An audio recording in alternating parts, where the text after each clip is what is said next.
Sorry. Hello. I'm sorry about that, guys. I hate being late. I really do. I just can't stand late. Despise it. That's not my thing. I'm not one of those brothers that like being late. I hate being late, in fact. I'm never late. This is before even the military. This is even before the military that I was never late, because you can't be late to football practice, baseball, softball, basketball practice. So I'm learning to be there like 5 to 10 minutes early so I can get my stretching in or some weight work in. You know? I'm trying to keep this very professional. So that's why I get myself on the air ASAP. And also, I'm one of those guys, I'm not one of those people that start to show off with nothing. I can't stand that. When I go to other people's Google's cast, they take like a few minutes to get started. Automatically, I just go fast forward past that. I don't want that to be my situation, so I always come out shooting. You know, I open a show shooting. I come out with material. I come out with something. It's some sort of entertainment. And right now, I'm going to entertain you with a Springsteen classic. I'm on fire, or on fire, I forget.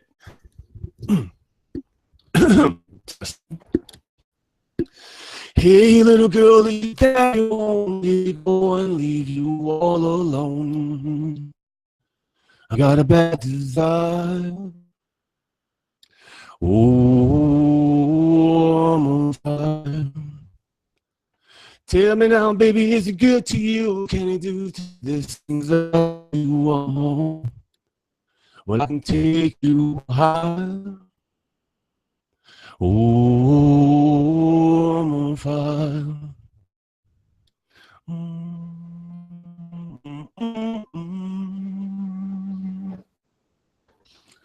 Sometimes life's a very edging doors to the strange valley in the middle of my soul.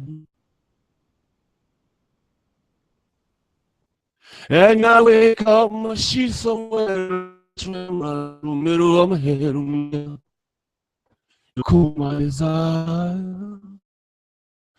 Oh, I'm on fire. Oh, I'm on fire. Oh, I'm on fire. Woo-hoo-hoo. All right, folks. Unfortunately, since I'm in a rush, I am going to have to get dressed in front of you guys. Sorry about that. And yes, I have 2 more clients this afternoon. So I'm back in work here. It's just that I was so sweaty from this earlier, and then I was cold from sitting here in sweat and freezing. Then I jumped in the shower. So let me go to the chat room page and see what I need to see. Yeah, I moved the camera around. Hello, Simply Deep, and welcome to the show. Yeah, thanks for joining me. Thank you. Thank you very much. We'll get to Cherie Briscoe momentarily.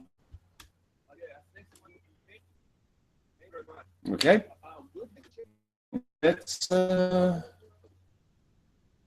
well, first things first. Let me get dressed, finish getting dressed. Yes, I was in workout gear to get in more workout gear. I was just very sweaty and then cold. And I wanted, hey, Tina, welcome to the show. How are you, love? Mwah.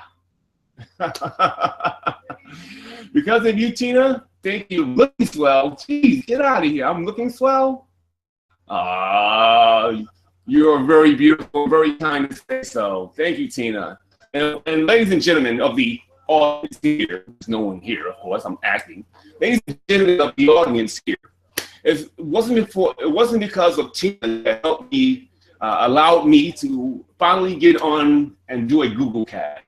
Because of Tina, it allowed me to. So thank Tina for my existence here in the world of Google.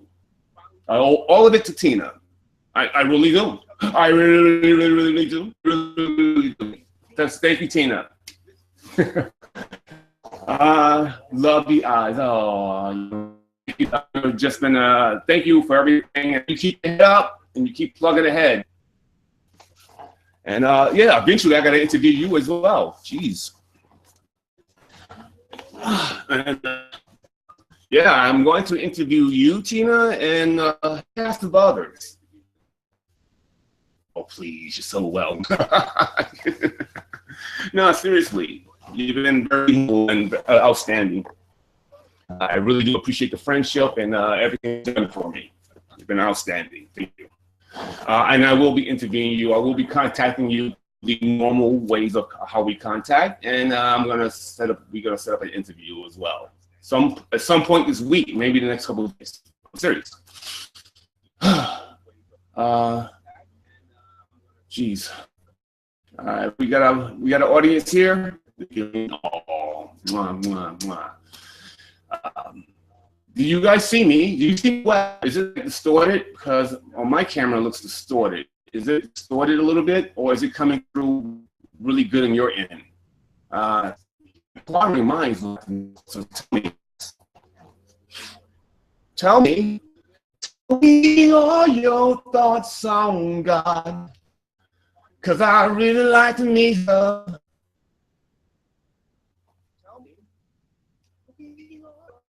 What's up, Father? And it's a little distorted. Shit. Damn it. A little distorted, eh? What can I do to remove the distortion? What could I do to remove the distortion? What could I do? This is my, what is this? Oh, what is this? What is this wired to? Oh, this is to the cooler. Yes, we use somewhat blurry. We can see your wonderful face. Thank you, indeed. Chilling up in this piece. Nah, I mean, nah, I'm saying. I'm so hip hop. Nah, I mean, nah, I'm saying. Fuck that shit, Holmes. Fuck that shit, Holmes. I love hip hop talk. I love hip hop talk. Nah, I mean, fuck that shit. Those shit be all over the place. Nah, I'm saying, what? Man, I'm a little bit sweaty in a rush. Let me put my sneakers on. All right, so before I go, I think we got people here, and I can always bring this up, and I don't know what to do to make the camera a little better. I'm trying to think.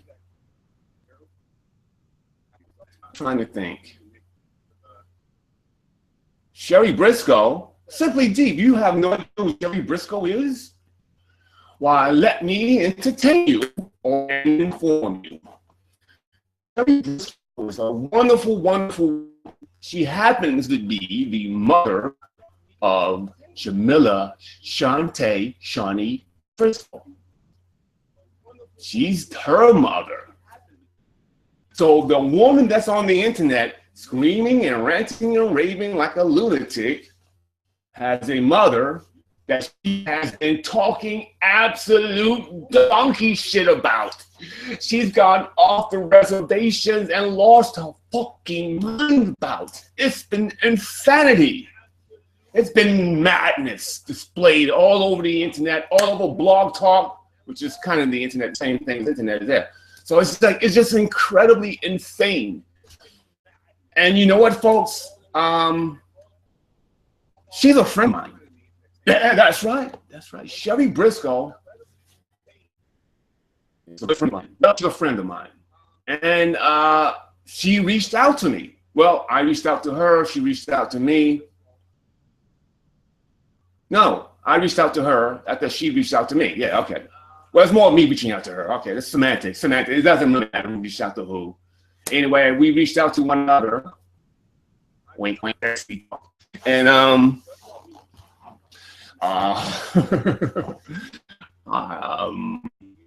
is this camera high? Am I too high? I don't even know. So yeah, there are enough people here. Okay, fine, let's go. So, what? Yeah, so yeah, we're talking now. We were going to. In fact, I might call her on the air anyway. I'm gonna call her on the air, and it's a courtesy phone call. Okay? Oh man, sweating like a pig. Hold on. You know what? I see might be the problem. I have torrent, my bit on, and it's always running. So maybe that might make a difference.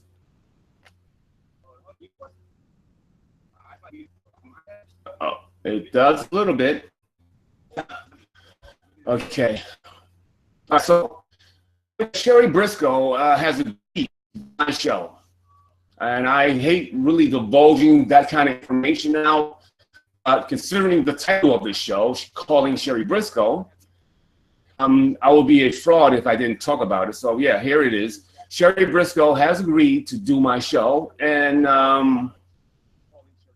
well, we might be in a special treat as well, because there could be other members of the family that are interested in the Johnathan Steele's RPJ show live.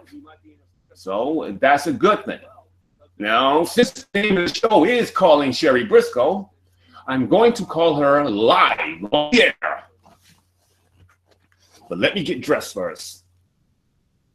I have one room. I mean, I have anything on my bottoms. My bottoms are just wide open. I love to see the world, and I don't know what to do. Okay, hold on. Let me call. We're gonna call Cherie Briscoe. Okay, Cherie Briscoe. What am I doing? Oh, Cherie Briscoe. What's the number at? Shit. All right, 1 second.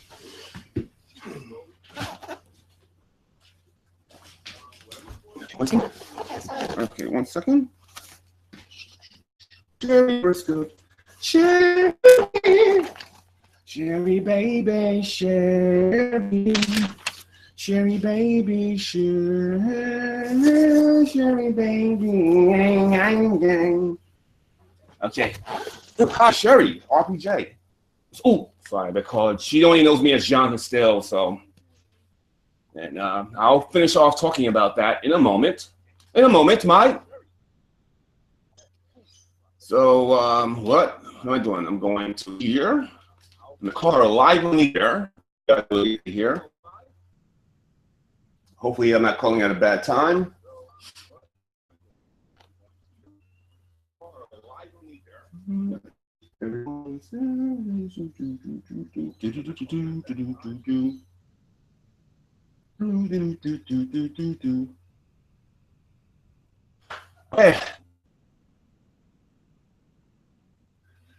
Okay, I think this is it. I think I wrote so many numbers. I have no because I did research. My detective friend did some research and popped out a few numbers for me, and then I'm not sure which numbers is for what. And by the way, folks, please hit the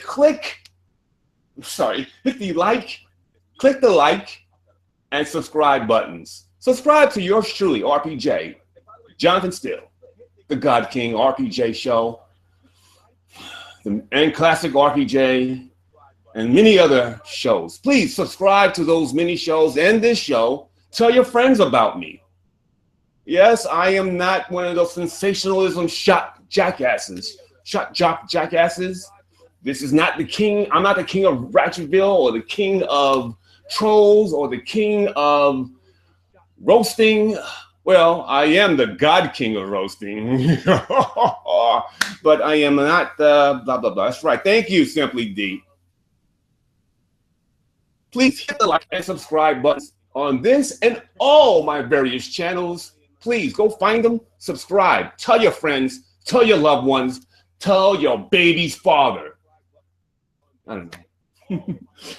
Okay, let's go. Let's give Cherie a call.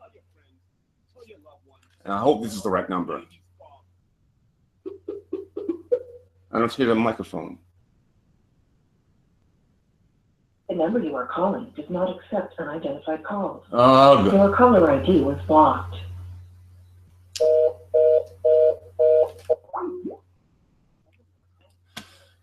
Okay, I'm gonna have to call up right off my phone.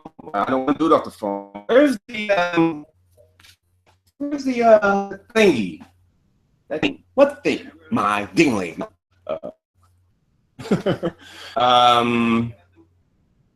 Just in case that's the wrong number, and I don't think that is the wrong number. Let's call her up. Just in case that's the wrong number, and I don't.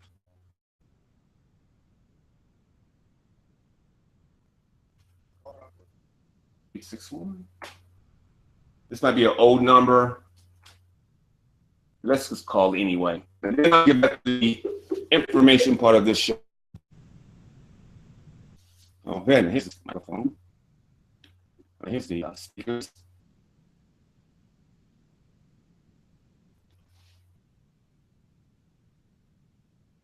Oh, that's the wrong number. I just called the same number over again. I'm an idiot.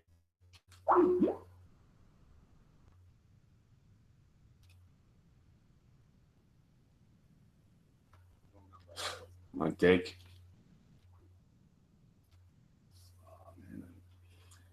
Yeah, I'm just a sweaty mess, man. I'm in the bathroom trying to make it to the show on time, and I can't stop sweating.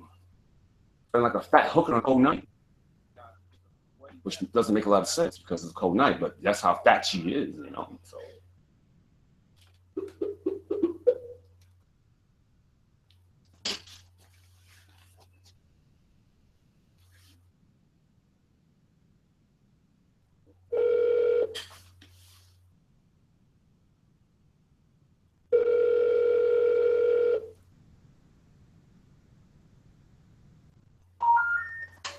You reached the number that has been connected or is no longer in service.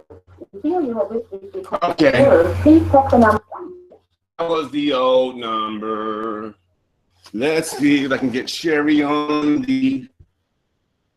Well, let's do a little talking first. All right. So yes, I reached out to Cherie Briscoe, my friend Cherie, and she was more than thrilled to be want to talk to me. So she found me on Facebook. We were talking a little bit, and she not only wants to talk to me, she wants to bring family members on to talk as well. She is very spirited young woman. She's a lot tougher than I expected. She seems like a really good woman. You know, she seems like a woman that is honestly just is trying to do the best that she can throughout her entire life. So it's just really unfortunate that her daughter would just be so awful to her. Even if she doesn't go on a lying rampage, a lot of shit, and it's not good. It's bad. It's bad. It's just awful, awful, awful. So let me see if I can get her now. I'm off the air. Let me see if I can get Cherie now. Hey, Cherie. Hello, Cherie. Hello, Cherie. Let me see if I can get her now. If you would like to have a few moments now and then come back on later, that would be fine. I'd love to give the audience what they want. That would be fine. And I know that she definitely wants to talk. She definitely got a lot of things to rectify and clear up. You know, there's a lot of things that she wants to clear the air about. And folks, give me a moment. I gotta go. I gotta wipe myself down here a little bit. So give me 2 shakes of lamb's tails. 1 second. And folks, give me a moment. I gotta go. Gotta wipe myself down here a little bit. Give me 2 shakes of lamb's tails.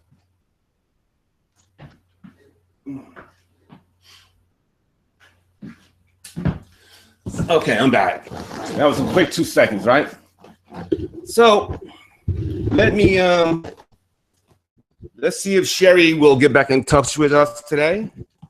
I don't know if I'm making this any better or worse. Okay, I'm back.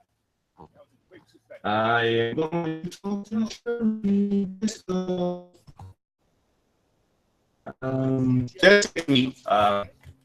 Thank you so much, Johnathan. All other freedoms would like to speak out. Okay. And I said, Mom, it would be my honor to assist you. I said, absolutely. No worries, Mom. Please, the merrier to this party, because you need a chance to make your piece. We only hear one side of it. And mind you, Cherie, we don't believe in the inconsistent stories, the contradictory stories that she is saying. It doesn't make a lot of sense, the things that she is saying. So no one really believes her. But we don't give you a chance to be heard. We want to give you the opportunity to set the record straight once for all. Clear family's name.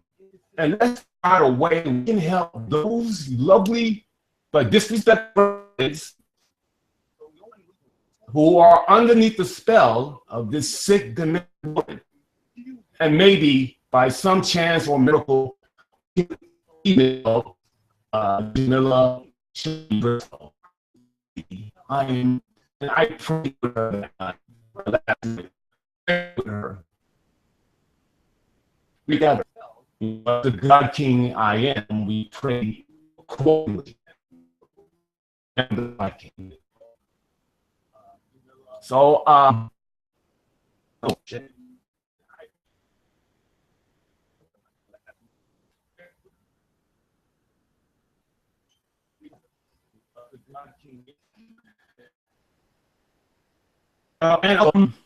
So yeah, we did all that talking, and I think she. I'm gonna tell you all the business because she's busy.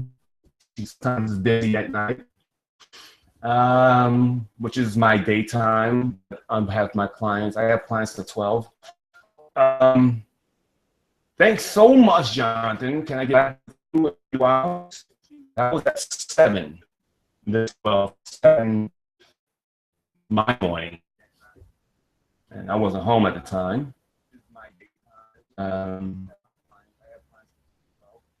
She asked me if this. Wait a minute, am I reading the same thing over and over again? I just read the thing over and over again. Anyway, I read that part, but nevertheless, yeah, Cherie's really interested in her name, and I want to help her. I want to help that family by sharing their names and letting recognize it once and for all. They can finally cleanse the air, as it were. They can purge themselves of the evil that has been Jamila Cherie Briscoe. The evil that lies within her. They purge it from them systems. They must purge the evil that is Jamila Cherie Briscoe.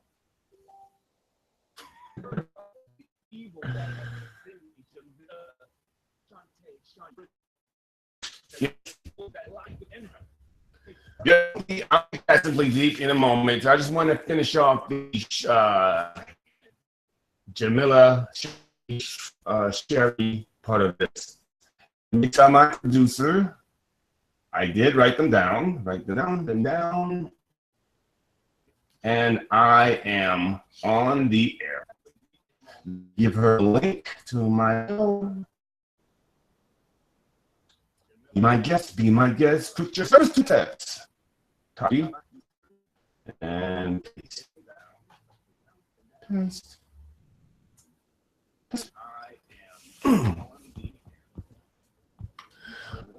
So what was I? What I was saying? Cherie this, Cherie that. So the Briscoes situation will clear up Cherie and the family. Hopefully, Uncle Reggie will call as well. And I do expect. I don't. You know what? I don't know. Actually, I have this lined up already. But you know, Cherie's a very busy woman. She has her, she has a lot of things going on. Heartache of dealing with a disrespectful daughter and disrespectful daughters. It's obscene, folks. What is going on there is just obscene. No mother or grandmother should ever be disrespected so disgustingly, with contradictions that are found. It's madness, folks. It is extreme madness. And I offer my humble service as a patron of this planet. I offer myself to the family so it can heal itself. I'm the king. I offer my medium to help heal this family, to purge the evil from within.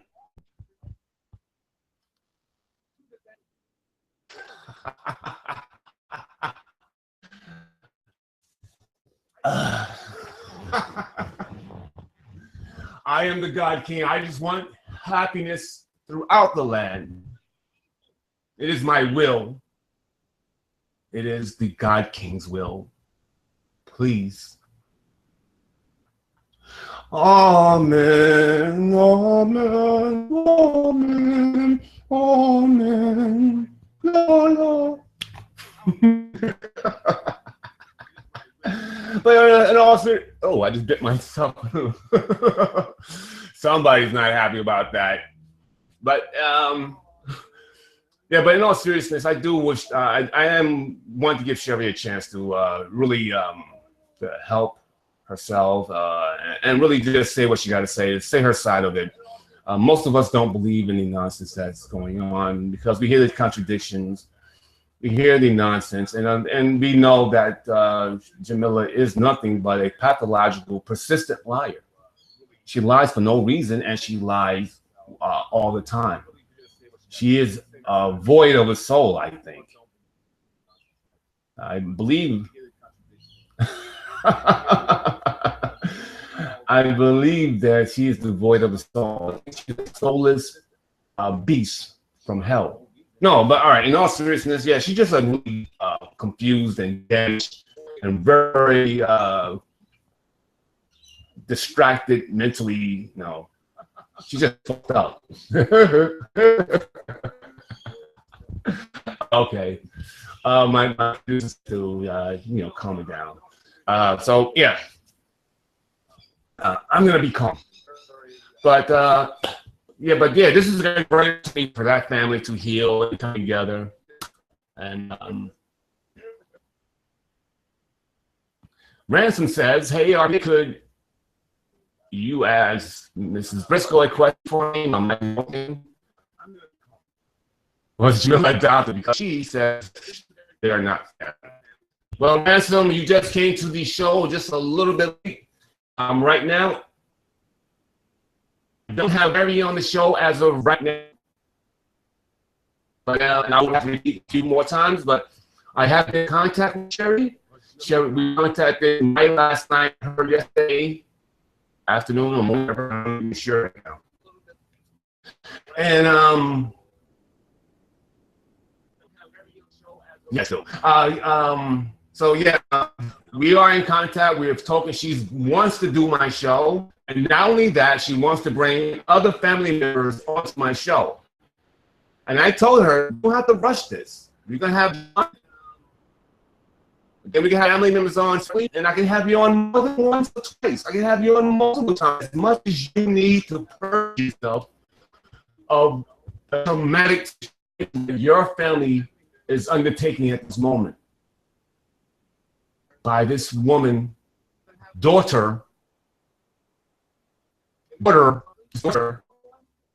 of hers. So she's not on the show as of yet. I do expect her anytime soon. When she lets me know on my day, this is my day, and I'm going to be at the house a little bit later because I got 2 more clients. And after that, I'll be home the rest of the day.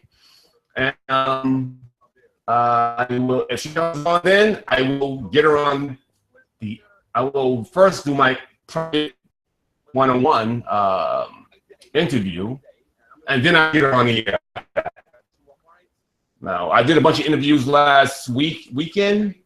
Did the cat news, and I still haven't edited those ones up. And I had on my Google Hangouts. Well, actually, I didn't have Tiffany on my Google Hangout. No, I didn't have Cat on my Google Hangout. So anyway, I'm going to work on those videos.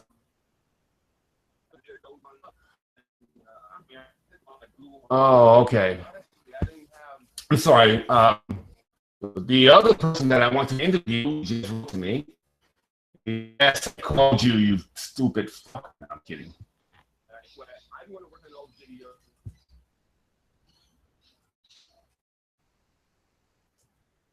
Oh, okay. I'm sorry. The other person that I want to interview. Oh, sorry. Let me drop off my information. Okay. So, Ransom, you're my so to finish up finally on this topic, just for the now, until someone else comes in the room. I will be in touch with Cherie. We are in contact with one another via Facebook. Hello, Juju. Oh, sorry, Juji. My eyes old as hell. I'm old in my wheelchair. My hip is broken. Oh my goodness! Oh my god. To reiterate just a moment, because I'm gonna have to do this over and over again. I love to talk. I can talk forever.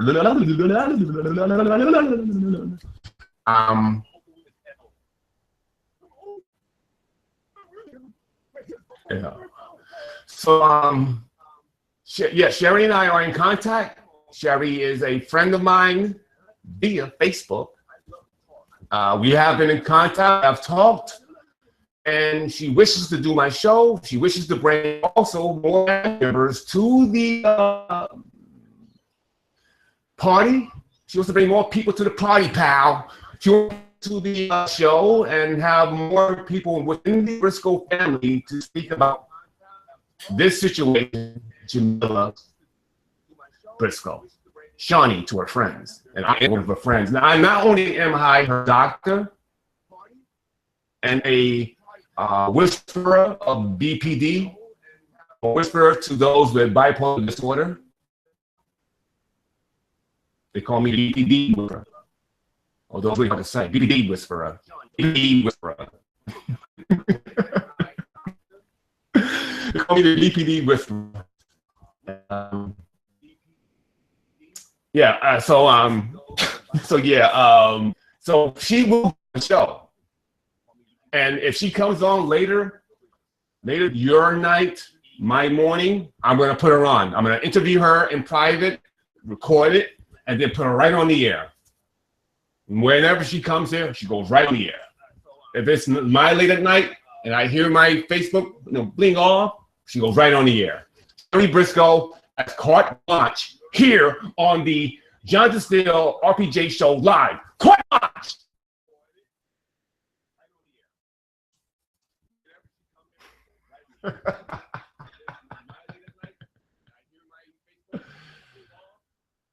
So, all right. So we're gonna move on to the. I'm insane. Sorry. All right, we're gonna move on to a different area, and I will again explain. I hope Cherie gets in contact with me as we are talking here. But I will also go to a simply deep question that is probably unrelated. Okay, I gotta look at I don't know if I can look at a link now. Simply deep. I don't know if I can look at a link right now. I'm in the middle of a show. I didn't look at the link. I haven't answered my. I've been working this morning, and then I've been talking to people. And what's my producer saying now? Oh, yeah. Okay, hold on. All right. You know what's a good idea as well? And I can't believe I only had this idea. Yeah, okay, Simply Deep. I didn't have this idea to interview Cherie on this for the show long time ago. I mean, when I first did this show. But I thought of it, and it manifested itself because I am a God King. I'm a God King. It manifests itself because I am a God King. I thought of it, and it happened. Like a true God. But you know what else now? What else? I haven't got Cherie yet. We interviewed yet. But I think I want her father to speak upon this issue as well. I want Daddy Briscoe to speak. I want him to say his piece. He must have some things to say. Mustn't he? Mustn't he? Mustn't he? Is that correct? Mustn't he have something to say? Surely he does. So yes, I do want Daddy Briscoe to say his piece. I'm gonna ask Cherie if she can somehow help me find him. Cherie? Also Cherie. Although I'm asking Cherie a lot of things right now, but also Cherie. If you could find out, you know what? I'm not gonna ask her that. Listen, let me get Cherie. Let me deal with Cherie one time.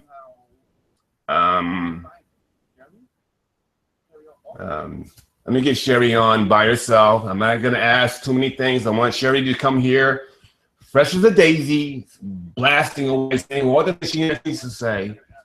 I'm gonna give her let her talk, and then I'm gonna ask questions. That's how I'm gonna do it. I'll let her do an opening monologue, basically, and then I'll ask the questions, an opening statement, as it were. So she's gonna do an opening statement, and then what? And then I'll ask her questions. So yeah, I definitely want to get her father into the mix. I got a great producer. I should have you here all the time, my producer. One of my producers. Oh, wait a minute. Hold on a second. I didn't give this to my other pal. My producer. And about the producer know that I was on the air. Wow. You know what, folks? I really do appreciate you guys stopping in on here. I have never received so much likes in my life for so early in the show. I got 15 likes already. It's insane. This is incredible. No one likes me like that. And if any of you, and folks, you know what? That's a good point. And also, you guys, when Cherie is here, and the father and the Uncle Reggie Briscoe, when those guys are here, and you guys are in the audience, you are allowed to ask me to ask them questions. You see, this is your show too. This is a full participation. This is a full participating show. This is a two-way street. There is no show without you. There is no show without me. We need each other. I need you. You need me. No, seriously, you guys can ask questions, and as you see, I've seen me, I will ask those questions to those to whatever individual, whatever guest I have. Of course, we are going to treat our guests with some dignity and some blah blah blah. But yes, I'm not gonna ask too many hard questions, especially in the beginning. But towards the end, I'm gonna ask some very you know, type questions like, you know, you already know some of the questions that I probably have in my own head, in your own head. I had those questions as well. Azure, Cherie, I am waiting for Cherie to contact me, and she can come on. She has agreed to come on. She has agreed to be members, and a few hours ago, she said that she would contact me back a few hours ago. A few hours later, a couple hours later on. I'm not making sense on that. But anyway, she's going to call me soon enough, and then I will let her on the air anytime she calls.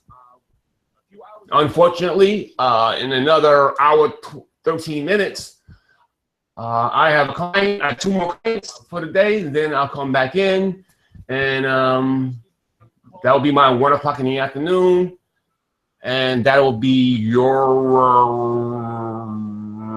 11 o'clock at night. Yes, and for her it'll be about 10 o'clock at night, 9 o'clock at night. But you have to understand, Cherie is also busy at night, so. I know, right? Azure, I am with you. I hope she calls in tonight because I mean, I did call her, so the show actually worked out. I did call her, but I had an old number, and my number. Well, actually, I have her number, but because my number is not listed, she has a block on unlisted numbers. And I'm trying to figure a way around that. But I had an old number, and my number. Well, actually, I have her number, but because my number is. Hey, you have to be a subscriber of mine for me to allow you to ask a question to Cherie Briscoe. You must be a subscriber of mine. And not only subscribe to this channel, Johnathan Steele, but find me on the RPJ show. Find me on the Reginald P. Jones show. Find me at Classic RPJ. Find me at Paul Jones. Anymore? Find me on God King. That's right. There's a channel called God King. As a matter of fact, it will make it very easy for you if you go to Johnathan Steele's YouTube channel. Along the right side of that channel is a list of other channels that I have. Go press and subscribe to each and every one of them. And click like on each and every one of my videos. You know, I ask people to do. I see everybody else ask for likes and subscribes, subscriptions. So why can't I ask? I do think that's a little. I mean, they go and they press the like button. I think everyone knows that, and if they really want to hear you again and want to be abreast upon your situation, they would subscribe to you already. So I kind of think that's a little bit lame to ask people to like subscribe to you. I think people know. Like, I know to subscribe to what I want to see, and when I like something, or I like content, or I like something funny, or different, I'm going to hit the like button. So I know that already, and I'm not stupid. I think people who ask you to hit the like and subscribe buttons assume that you're stupid and that you have no idea what you're doing. So when anybody asks me to hit the like and subscribe, I refuse to hit like and subscribe. I don't care if I want to go back and watch more of their material. I just fucking refuse on principle alone. Fuck that shit.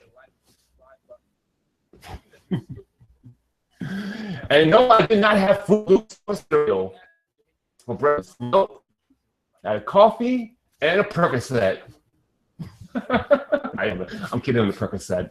I have Valium and cocaine and weed. Smoke some weed. Nah, I mean, nah, I don't do drugs. No.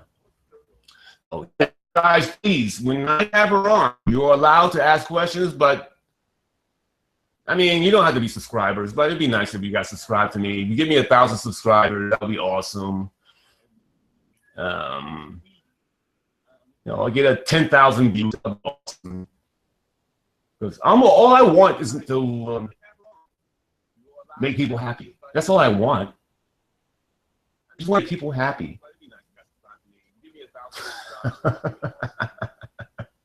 I do. I'm a pleaser. I'm a crowd pleaser. I'm a people pleaser because I care about the people oh so much. Yes, I do. Yes, I do. I care about the people oh so much. Geez, I need some water. Oh, quick second. I gotta bing. Okie dokie. I gotta get in shape.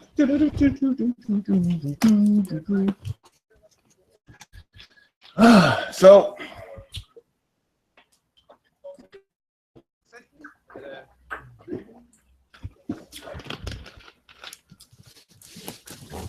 oh man, I tell my camera is really choppy, man. It's really choppy. I don't like it. It's choppy shit.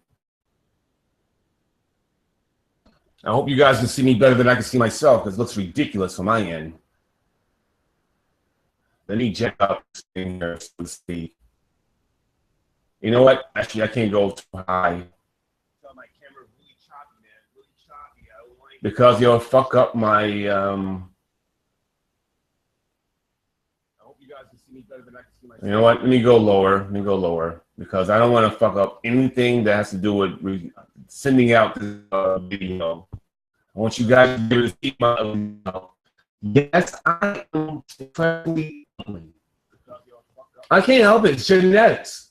The way I do with my genetics, I try to eat and drink well. I try to eat correctly. I try to drink water. But you know what I'm going to do? I'm going to have a couple glasses of wine. Tell him what? You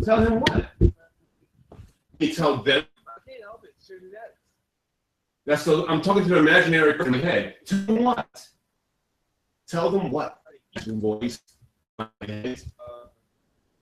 Tell him or tell them. Which one? Strange voice.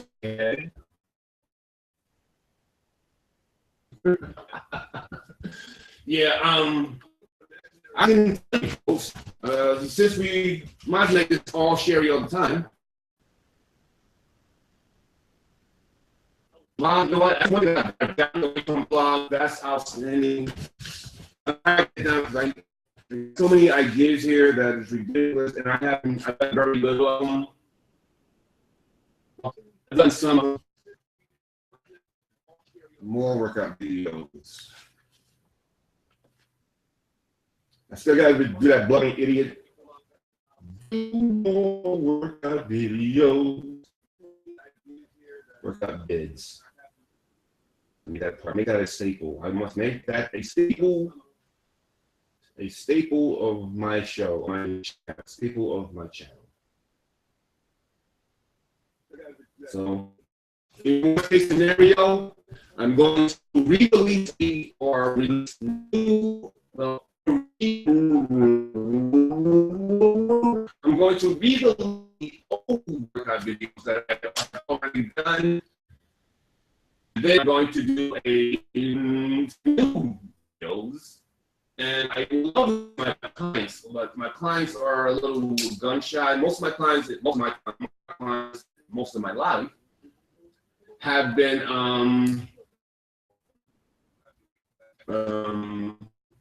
oh, you know what? Yeah, what? Oh yeah, I'm gonna try to shoot my clients, or shoot myself. But you know what?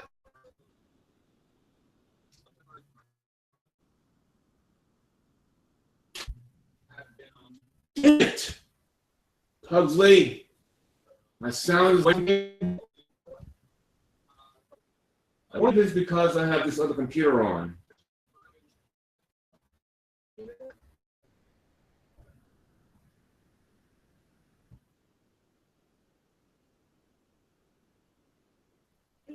All right, wow, that's man. It really bums me out. Where's my microphone at? On the floor. Oh, let me see if that just registering again. Damn it, man. Oh, you lonesome tonight. Can you? Oh, it's here. You hear me? Damn, it's way off again. And I know it's making all kind of distortion and feedback by playing with this shit. I know. I'm sorry about that. Damn it. You know what, folks? I do need your help. Yeah, that's a good point. When I have more subscribers, I can do more. So I want you to subscribe. Subscribe to me. Get friends to subscribe to me. It would help me out tremendously. So please subscribe to Johnathan Steele and all the channels of mine on Johnathan Steele's YouTube channel. You will see on the right-hand side. To just click on those subscriptions for all those different channels that I have. And yes, I do want you to. I want you to get your friends to subscribe. Tell your sister, tell your brother, tell your mother, tell your baby daddy, tell your Uncle Sam all about me and have them subscribe to me. The better that you guys help me, the better I can do more for you. If that makes any sense. If you help me, I can help all of us. I can be I can do more. I don't fucking.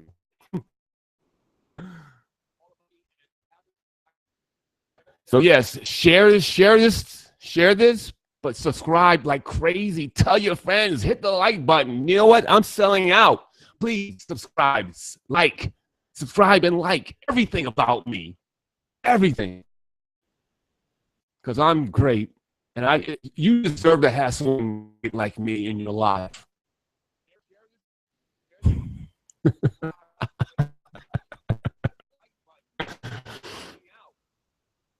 And you know what? That would also, you know, and another good point, the bigger and better I get at this, you know, who knows?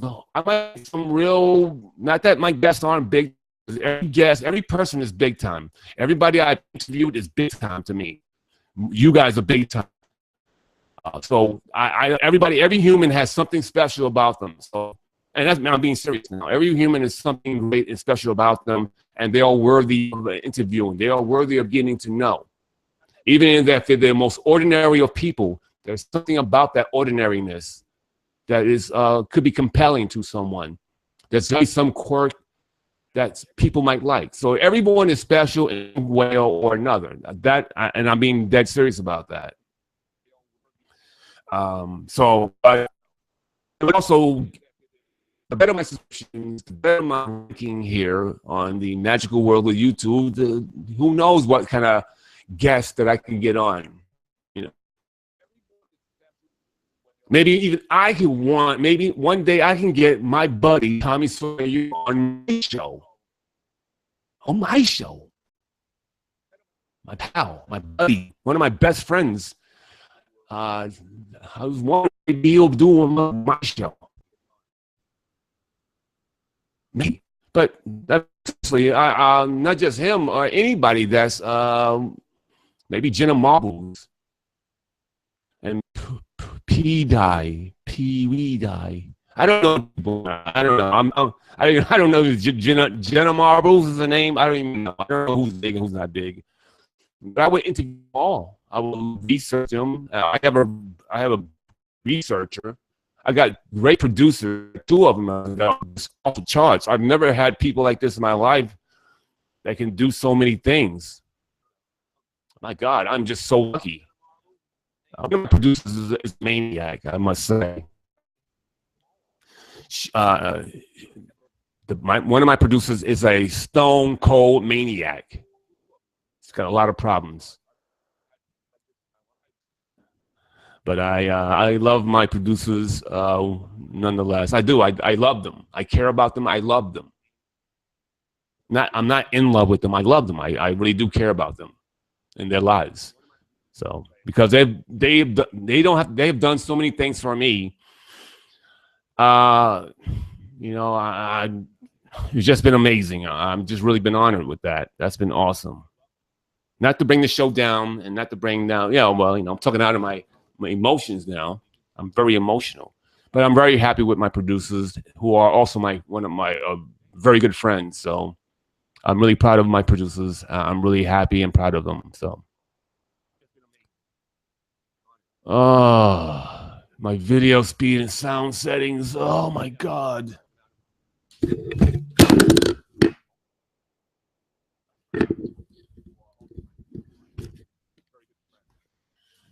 Oh, God, I hate this. I hate it when it doesn't sound good.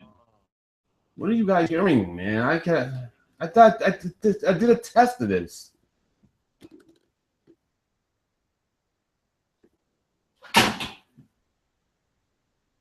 What in the blue hell is going on?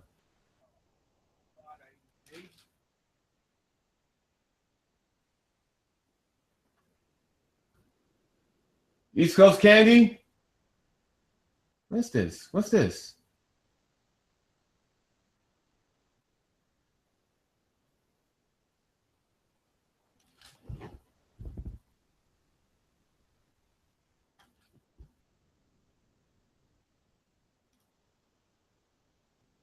One second, folks. I'm just checking.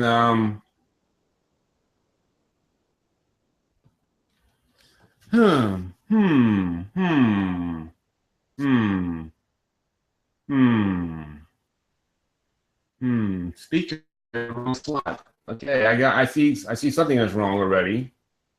Thank you. I see something that's wrong. Speakers are in the wrong spot. Yep, I got the wrong thing going on with the speakers.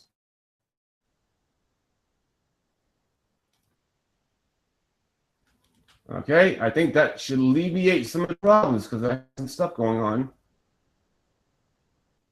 All right, let's see. Are in the wrong spot. Yep, I got the wrong thing going on with the speakers.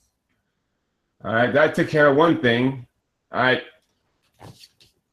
Is it playing better? Oh, wait a minute. The microphone. Oh, he said speed. Let's check out the speed here. Speed of video is normal. It's normal. Do I want to go faster or slower? I don't want to go too slow. I want to go normal or a bit faster. So I'm gonna keep it at normal. I'm gonna keep it at normal speed. Thank you.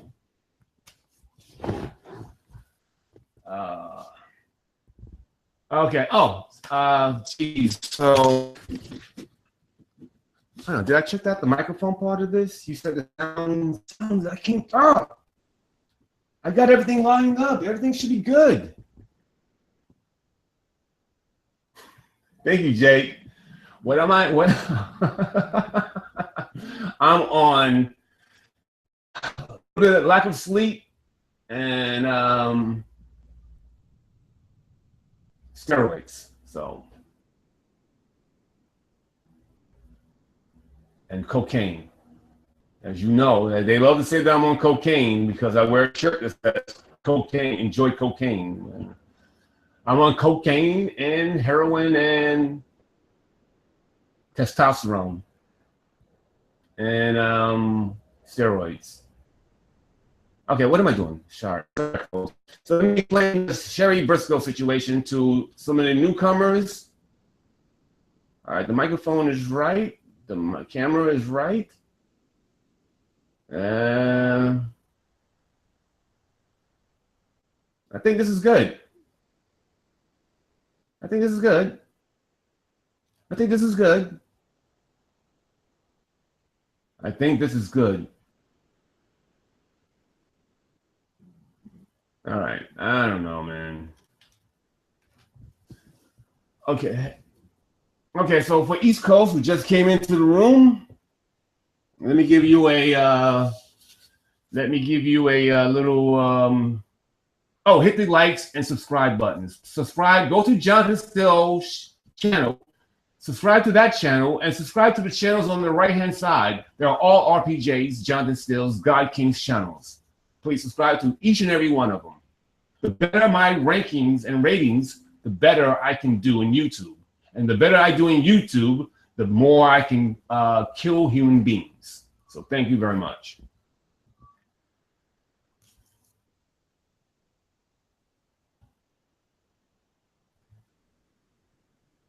Yes, I'm joking.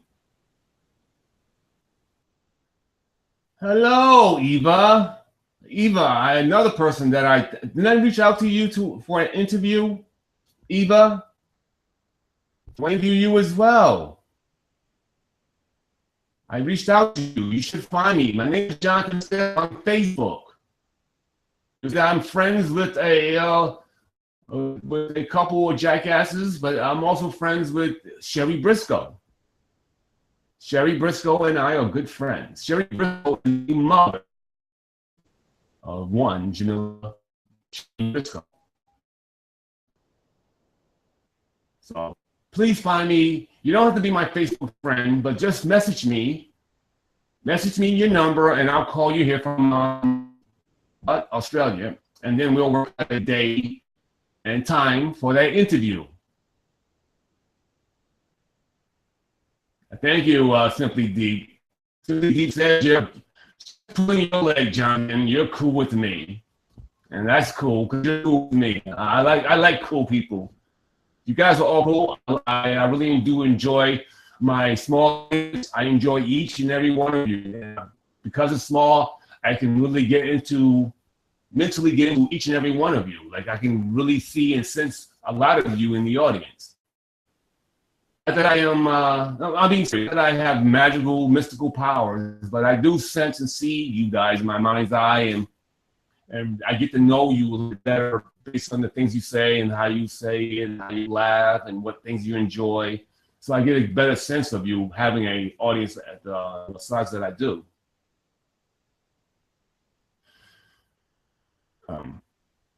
Yeah. What's up, brother, mother? I heard my phone go off in the other room. It was like 2 o'clock in the morning, I think. I know what? I didn't check this morning, but this sounds my phone. I forgot. My girl's not here. She's in North Carolina. I should have checked over there. No, it's okay. It's okay. It's okay. Seriously, it's okay. I know. Hey, listen, I called your house. Sorry, guys. I know I'm having a conversation here. I called your house weird times, too. I think I called your house like 10 o'clock at night. I don't want to be doing that. I mean, of course, but, it happens, no big deal. All right. No, I haven't gotten that thing. No, the printer I have, the scanner, that's because they delivered the wrong printer to me. And today is my Monday, and I don't get resources until the middle or end of this week of people who owe me money. And then I'll be able to pick out my pack from blah, blah, blah.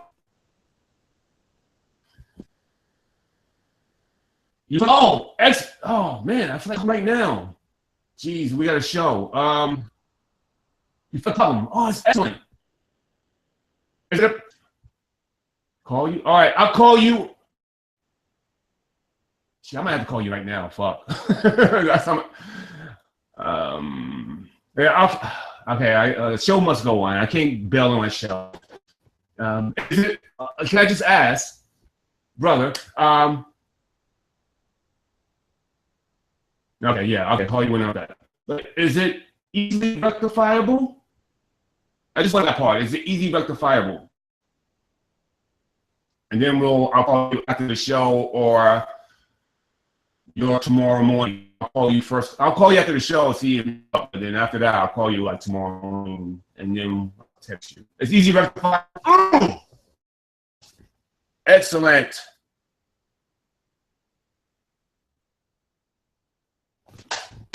Excellent. All right. Okay, folks. That's the show. So yeah, I'll be giving you a call after this, and then if not, I will call you after this, and after that, I'll call you in the morning, and we'll catch up eventually after the show. Absolutely. All right, guys. For everybody else who don't know what I'm talking about, business. But hopefully it will work out. Okay, good. Good brother from another mother, definitely. All right, so back to the show. So as I was saying to, okay, Eva. So yeah, Eva, please find me, Eva, on Facebook. My name is Johnathan Steele. You don't have to be my Facebook friend if you don't want to, but I want you to be my friend.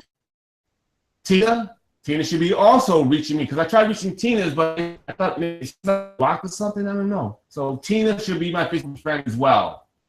Reach out to me, be my Facebook friend. That way I can do my interviews on Tina's show.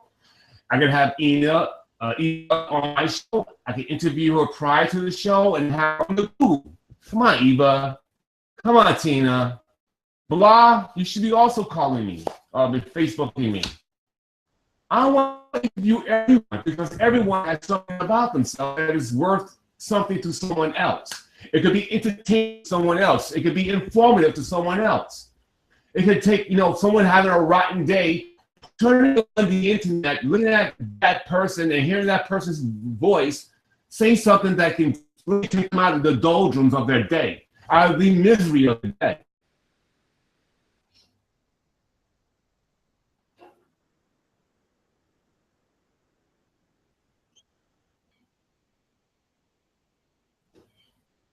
No, that's the right thing. Eva, I want you to be my favorite friend. And I want you to contact me so I can contact you so we can arrange an interview. You're my girl. I don't have any hostility towards you whatsoever. I'm on Team Eva.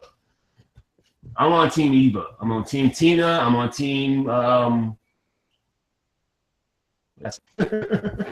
having a team. I don't have two teams. I'm a Team Bob Nameless. I'm on Team East Coast Kitty. I'm on Team Jake Blues. Detective Jake Blues. I'm on Team My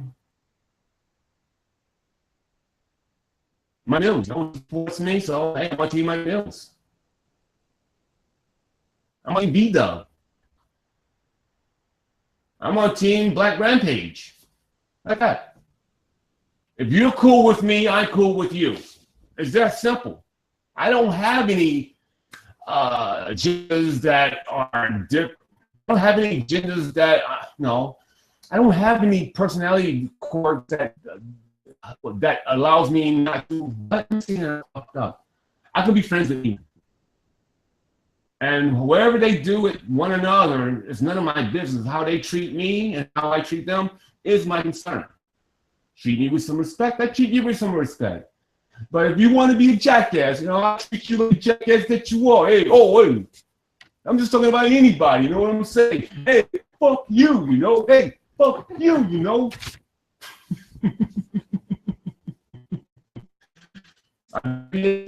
Candy, there you go. I love that tough talk. So yeah, please get in contact with me and love to interview you. I think that it would be great. I think it would be great all the way around. People would see a different side of you than they would than they know, and that's what I want to show. I want to show the different sides of a human being, the different sides of people that may assume they know you, but you show them a different side. You talk about different things, and yeah, that's my Brooklyn talk. You know what I'm saying? Hey, hey, fuck you. You know what I'm saying? Hey, so Eva, yeah, I want you on the show. I want to talk to you. You know what I'm saying? Hey, I want to make sure I want people to see a different side of you. You know what I mean? Hey, get out of here. You crazy kid. You know that, Eva? You a crazy girl. You know that? I love you, man. You just, it's something special about you. Hey, something special about you. Hey. So, yeah, please. Johnathan Steele. Find me. And with that being said, folks, I am going to put the link into the from Preston, New Jersey. I'm from Brooklyn, as you can tell. No, I don't talk like that, but I hear so many guys, yo, Reggie, hey, RPJ, get over here. Hey, RPJ, get over here, kid. Look at this guy, RPJ. He's a funny dude. Hey, Johnathan Steele, get over here. How many names you got there, John? Hey, oh, this guy is one big guy. He's a funny Leon. You know what I'm saying? Hey, what's Leon talking about? Hey, I know you know what I'm saying. This guy is a funny dude, man. Funny dude. He's smart as hell. You know, he's a smart fucker. And he's going to be playing on my football team this winter coming up. Oh. These guys all the time in these football leagues and the doc work that they do. Hey, Reggie, get over here. I want you to move this stuff over here to track number 6. Dude. Hey, get over here. So, yeah. All right, so this is the part of the show that I'm going to let people on. Yes, Cherie is for a no-show for tonight. But rest assured, the moment she is ready to go on the air, she goes on the air. Immediately. So Cherie wants to do the show. She's looking forward to doing the show. She's looking forward to bringing her family members here to the Johnathan Steele The RPJ show live to have a discussion on the air for you guys. And it's a good chance for her to clear the air. You know, to help heal, to purge the evil that is inside of her. I mean, not inside of her, the evil that's inside of, Divine Dummy. And so please, folks, subscribe and like everything that I do. Because the better and bigger the ratings that I get on my show, the better that I can be advertised by you themselves. You know, and then I will get a better, more access to other interviewees. You know what I mean? It's a chance for me to really expound upon what I've already done, and to really, you know what, make this instead of a habit, not a habit, instead of a hobby. A fun hobby. I want to make this a fun job. I think that I have the, no, I don't think. I know I have the ability to do this. I'm strong of mind. I'm strong of will. I have no sensitivities whatsoever.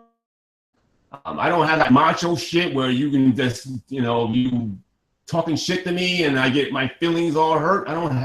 Unfortunately, I don't have that. That got burnt out of me as a kid. So I think that I know I can make this. I got so many other ideas, and if I could devote all my time into this, because I have clients, I have a nighttime job. If I can devote all my time into this, and every thought into this, because I'm gonna do it anyway. But now that I got so many, I got a book full of ideas, I got a book full of interviews. I've been just writing them all down. I write the things that I want to do. I type the people I want to talk to out in the street, police officers that I want to talk to, and interview. I got so many things. If you guys help me, I promise you, I will stop working to make this a great. And I know it sounds like I'm begging here, but you know what? I need you guys. So I'm going to talk to you. And you do for me. I do for you. You do for me. I do for you. You know what I'm saying? You wash my back, I wash your back. You know what I'm saying? I wash your hair too. Oh, hey. I wash your weave as well. I don't know how much I need, but I'll wash your weave. Oh, you can't wash weaves? You know what I'm saying? Wash my back, I wash your back. Hey, oh. You know what I'm saying? So, all right. So, I'm going to open up the show to anyone that wants to pop on. And What? And if Cherie Briscoe does come on, please be quiet and let me interview, because I'm gonna put her right on. She comes on when she's ready. She comes on like that. Even later on, like to my girl later on, and she pops up she pops up. I'm just gonna put her on. So just like that. Dang. Anyway, I'm gonna open up the show to you guys, and that's my girl Melanie, who I also want to interview. She's a really cute young lady. She has a big story to tell as well. I adore her. She's just an awesome young lady. Very cute. What am I doing? Oh, yeah. Sorry about stuff. All right, so anyway, folks, I'm gonna open up the show, and you guys can pop on here if you wish. I'm gonna copy paste, and if you want to pop on, hop on. If you want to jump onto the show, you're free to do so. And let me put these speakers into this thingy, although I fear that I'm going to knock out my microphone if I do that. So I am going to wait.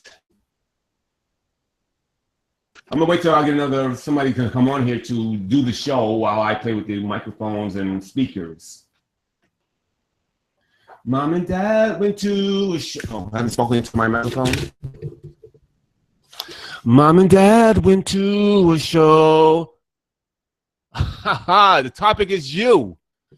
Well, the topic was my good pal Melanie, cute friend of mine.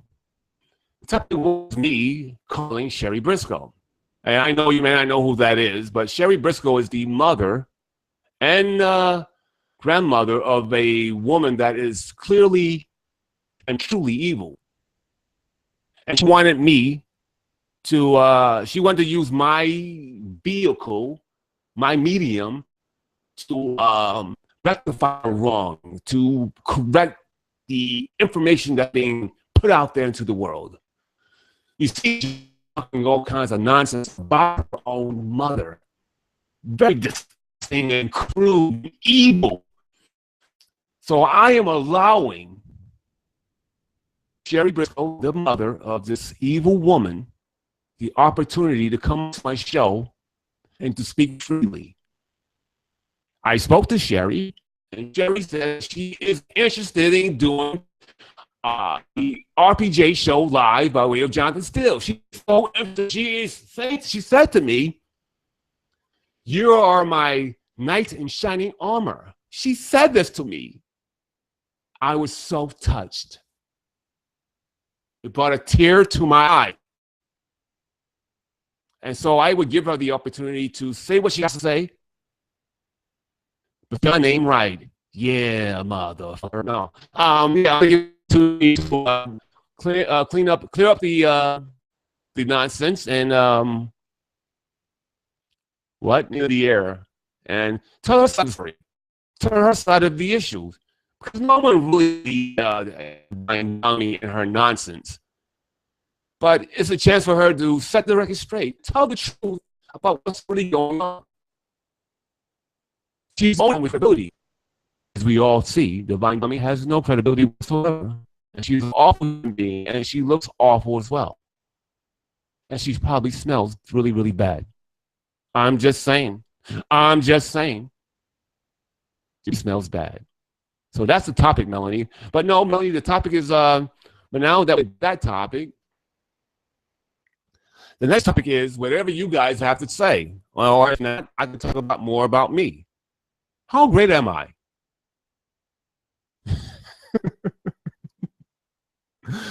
Okay. Yes, folks, I will be doing more exercise videos. I'm going to re-release my old ones, and I'm going to make new ones. I have a bunch of videos and interviews that I'm going to edit, and it smells bad, Melanie.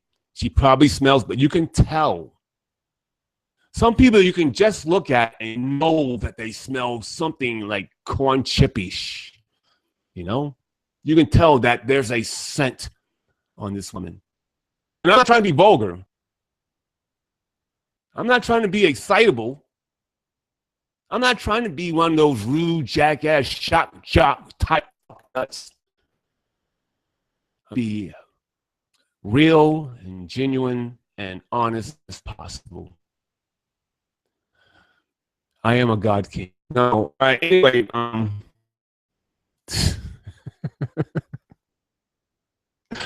I kill myself. So anyway, folks, so again, I will reiterate, I will be having one show on the platform so she can say her piece and clear the air and give her a chance to be heard finally, instead of just taking the contradictory and insane words from a divine dummy, Cherie Briscoe, Shawnee, to her friends. I'm her doctor. Can't call her Shawnee per se, but I'm also a friend. And I'm also a BPD whisperer.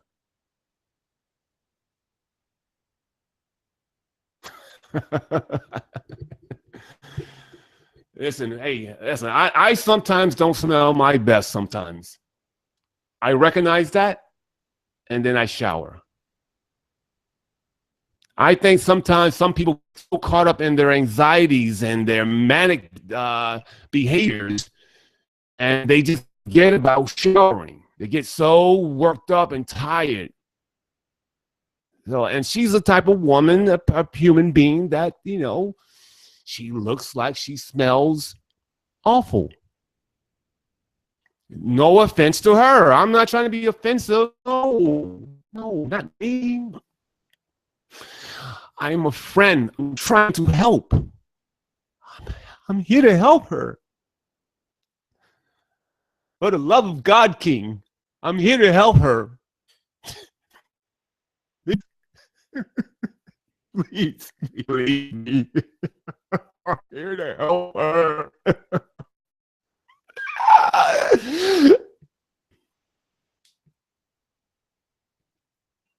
Anyway. So yeah, I'm a friend. I am interested in helping her, and I do care about those kids. And again, folks, maybe you guys, some new people who don't know me for the first time seeing me now and hearing me now. I do.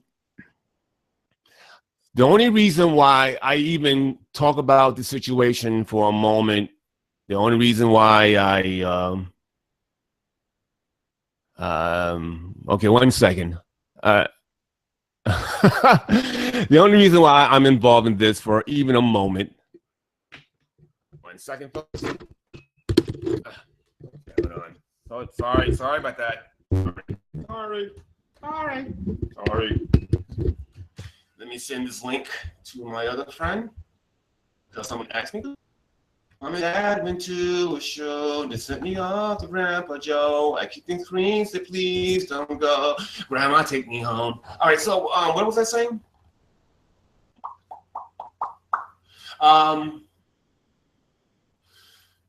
What? Oh, yeah, all right. Yeah, so the only reason why I'm really involved, and I'm going to talk straight and serious now, the only reason why I'm really in any kind of way involved in this situation still to this day, this is a 2-year plus problem now, is because that, well, there's two main reasons. And one, she has children that she is the leader of. She has a 3-year-old that possibly has autism. And I'm being serious. This is not me making a joke. I'm not joking here. That isn't so bad by itself, but she's not doing right by that kid. The kid is not, guys. The kid can't even talk. The kid makes noises. It sounds like a caveman. This kid. I mean, kid doesn't talk. Doesn't make 3 years old. Doesn't make complete sentences yet. Doesn't say more than one word. I heard it say one word that was like, I don't even know what the word was, but it says one word at a time. Has put 2 words together. Like, come to store, go to store, you know, whatever. Yeah, I was singing here. So that's the only reason that I care, because she's the leader of children, and there's no way this woman who is set initially, way back when, that she refuses to have, it's okay to have no fathers for the kids involved. That's how I got started with her all the way in the beginning. Oh, forget about it, sir. This is Nut City. Again, like Nuts City. And that's the second reason why I am involved with this situation. The fact that a friend of mine reached out to me about the fact that she and her son were being stalked and trolled nonstop. That happened to be Alexis K. Tyler and her son, De Niro Red, staged De Niro Red, whatever. So that what was going on there. So I had to try to get in the way of that. I had to point out that she's stalking, I just spit on myself, that she's stalking this woman and man, and now she's completely stalking this man and harassing the mother ad nauseum. Still, 2 years later, folks. And I can't bail out on my friend in this situation. I won't bail out on my friend, and I'm not going to bail out on these kids. Whether those kids are fucked or not, it's almost irrelevant. I mean, they still can be hurt by this woman. This woman is still, I think, a danger to this woman. So, yeah, I'm not gonna not talk about it. And as much as I've had so much people tell me, leave this situation alone, leave this woman alone, and I used to get that a lot way back when, like, what's bothering this woman, blah, blah, blah, blah, blah. Now everybody sees. Now everybody and their mother sees. Everybody is doing like her. I remember when I was the only one doing a show, a video about her. And I used to get so much shit. Everybody in their mother, my guts, leave that woman alone. Leave that woman alone. You're bothering her. It's her life. Let her fuck those kids up. Fooey. I say no to that then, and I say no to it now. I'm not going to bail out on this situation, not whatsoever, until the authorities are involved more, or until she's hospitalized. And if she go for the next 20 years, once those kids become adults, I guess I'm done. I guess I'm done with the situation. I guess I got another 15 to 16 years, right? Of doing one time, once a week, Newsland Cherie Briscoe. But yeah, this woman is fucking fucked up. She's off. She's off. Oh, she's over there. She's over here. You know. She's over here. Cuckoo land. So yeah, I'm not gonna just and I know people just tell me, even friends and producers and ex-girlfriends and girlfriends and wife, they used to tell me, why do you care? And at first I think they thought that some of the weaker minded, like that Christine woman, she was a kind of a kid, and I think at one point she must have thought that, oh, you secretly like her. That's why you're so interested in her. I was like, are you shitting me? Are you kidding me? Do you see what you look like in the face? Right? You're a pretty woman. I mean, you didn't have a great body, but you're a pretty woman. Have you seen some of my ex-girlfriends? Like this woman I just dated here in Florida, she was extremely pretty, Italian woman. Extremely pretty. Just a little psychopathic. This English woman that I met in Florida, very pretty, great body. Just too demanding. And wanted sex a lot too. I mean, she's just had an incredible appetite for sex. It's too much sometimes. But anyway, sorry. They always used to tell me, like, leave this woman alone, and maybe you like her more than you say you like her. Maybe you really like her. And I would just look at them like you were retarded and stupid, and some women were very immature and stupid. And I dumped them. But now a lot of people see what I'm talking about. After all this time, just like everybody sees what I was doing, they sees my assessment of her, they sense it, they see that there's something completely wrong. They have now, they give me no credit still. Only a couple of people have given me credit for breaking the case, as it were. But I don't need credit. I know that I'm doing the right thing. I know I'm a righteous guy doing the righteous work. It's nothing, not religious. It's just that I know I'm doing the right thing. I know that all I wanted to do was bring eyes to her situation, bring some awareness to her situation. The more eyes, the more awareness, the more people can watch for them, look at the situation for themselves, and help her. Maybe they can get the authorities, maybe the right authority will watch. That's all I wanted to do, and I've been successful at that. So much so that I probably could walk away from her entirely and let everybody else just deal with her. But I can't. I just can't walk away. I'm not going to walk away from this. It would be like letting my friends down. It would be like letting Lexus down. Like, you know what? It's okay that your stuff is still bothering you and I got the fuck out of town. Yeah. No, I couldn't do that. I'm not going to do that. It's like letting down De Niro himself. He's a friend of mine. I couldn't let him down.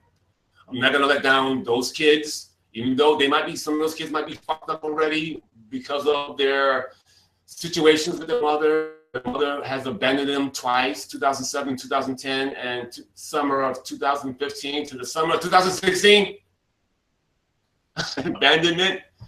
I'm not gonna abandon. I'm not gonna leave Cherie Briscoe on the wayside. I'm gonna do what I can to let her story be heard, let her side be heard. No, I'm not giving this up. I don't care if it costs me every relationship. Believe me, if it costs me a relationship, I think that's stupid. If you don't trust and believe in the things that I'm saying and showing you, and you are in a relationship with me, you don't deserve to be in a relationship with me. Motherfucker. So that's with that. And I mean that. Because I do so much for so many people, and I'm not bragging, and I don't say this to get a clap on the back. I do this because I've had the ability to help.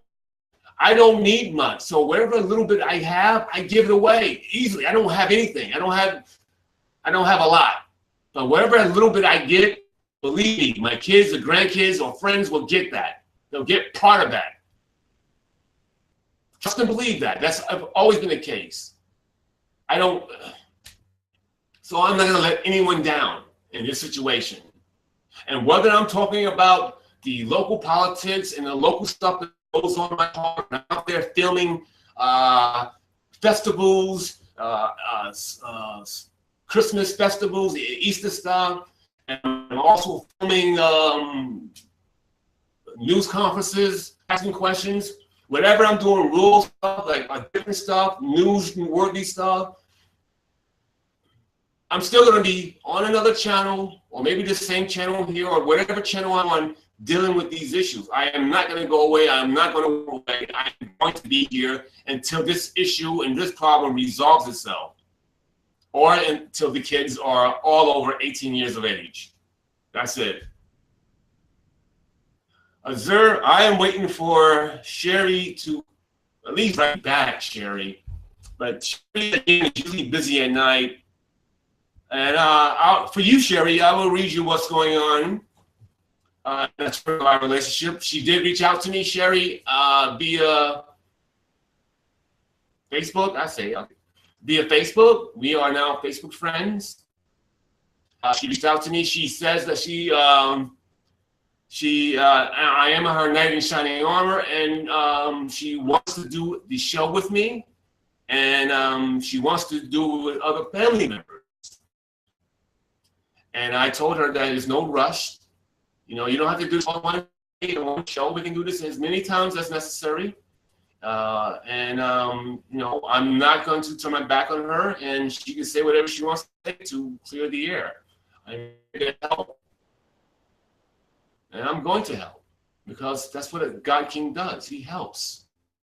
I'm helping. And I'm here to help you. I'm here to help everyone. Because I love all my children. Amen, amen, amen, amen. So yeah, so Cherie Wilson, she said that she would contact me later on. A few hours later, here we are a few hours later, and she hasn't contacted me, but it is nighttime there, and I know that she is at nighttime most of the time. And so I'm guessing that she may be busy now.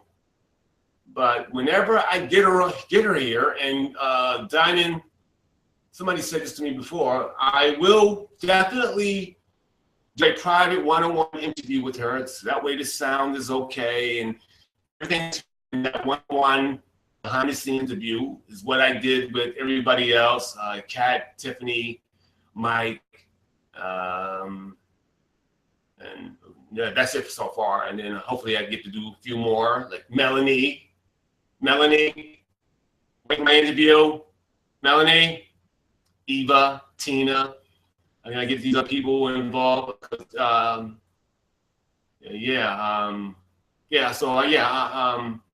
gonna. And I'm gonna pop, whenever she pops here, I'm gonna get her right on the air. I'll let her say what she wants to say to the world. Whatever she wants to say, she has carte blanche. She can do whatever she wants, whenever she wants, with whomever she wants. For the love of God, King, she can.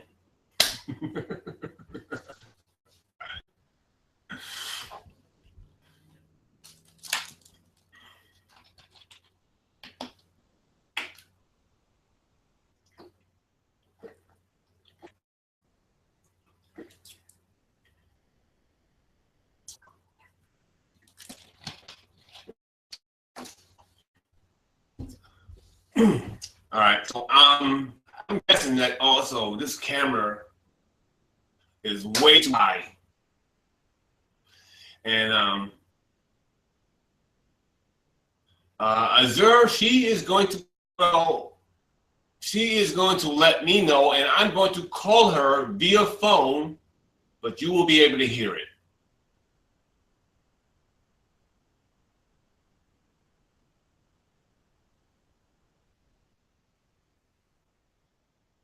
That's right, Jake Blues, 15 more years, and I'm going to be doing this 15 more years, and it's, Jake was the last kid, and I don't have to talk about her after 15 more years. But yeah, I'm going to call her via Skype, and I'm just going to play it over the microphones that I have in front of me. So, Ty, and I was, see, Ty, I saw that you were, okay, Ty. Anyway, Ty Davis is a friend of mine that I didn't hit the button yet because I wanted to wake her up. Ty, or Tay, Miss Davis. Hold on a second. It might be a little longer than I thought now. Hold on. Tay, Miss Davis? Are you supposed to wake her up? Well, why don't you give her a call and wake her up now? I'll wait. I'll stay here. I'm going to have to text my clients. I already got to text my clients in a way that I can't make it now. I had to call my dude, so there's no way I'm not calling my dude. I'm calling my dude no matter what. I'm calling my dude. Miss Davis. Let me get you here, my friend's list. Sorry about that. I shouldn't talk too much.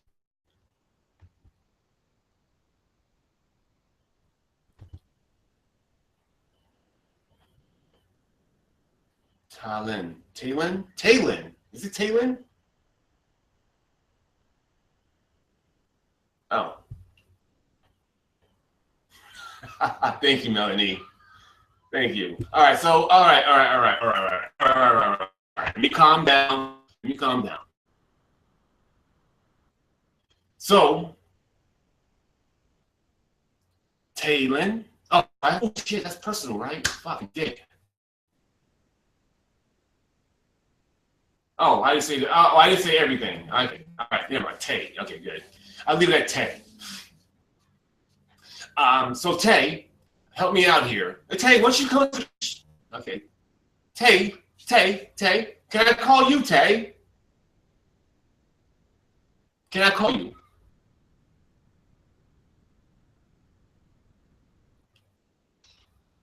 And that way you can explain to the audience what's going on.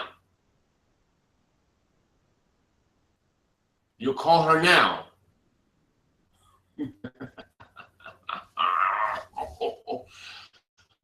Okay, but I can have you.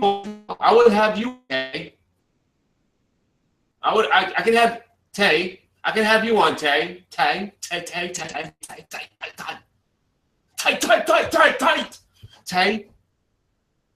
I can have Tay.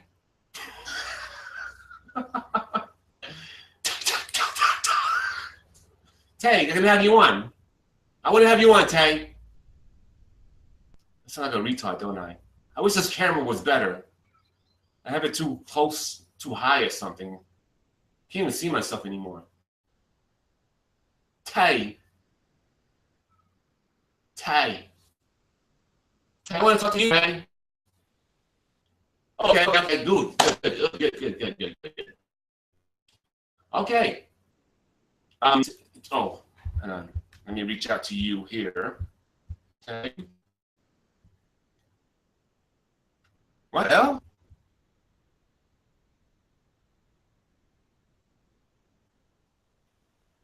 Oh, you wrote to me already. I'm sorry, Tay. Jesus Christ, what's wrong with me?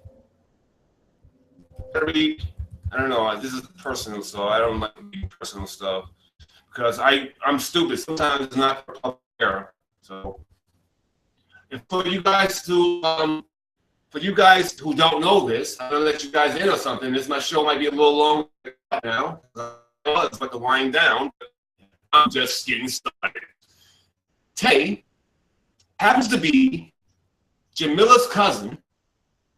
Oh, I don't know if I'm supposed to say this. Shit. I fucked that up already.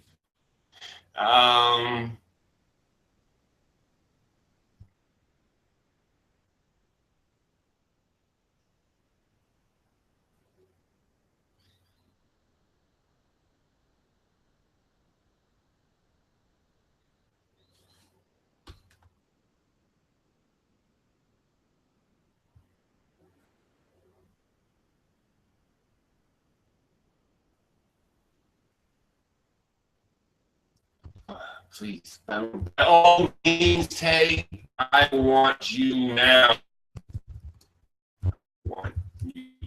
I want you, baby. I want you so fast. I want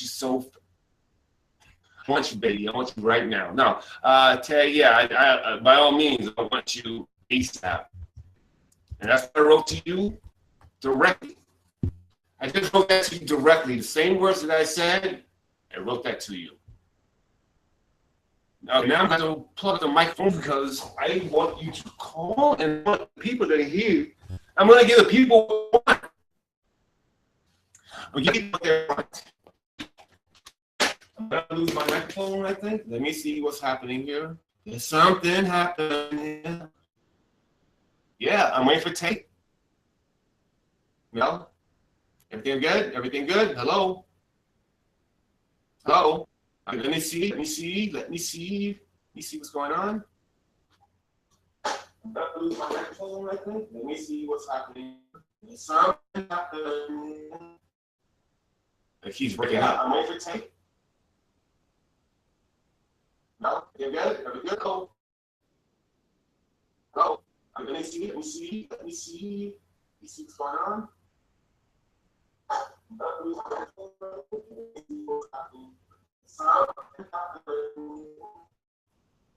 Man, it's messing up, right? It's not crisp like it was the other day.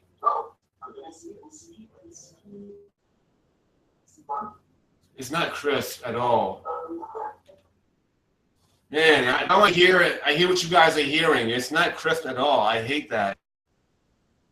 Man, it doesn't sound great. It sounded better the other day. Jeez. Let's figure out.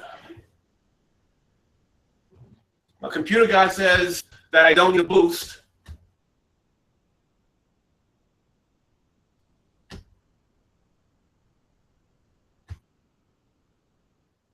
Okay. All right. First thing first, I got to contact my clients that I am not going to make it.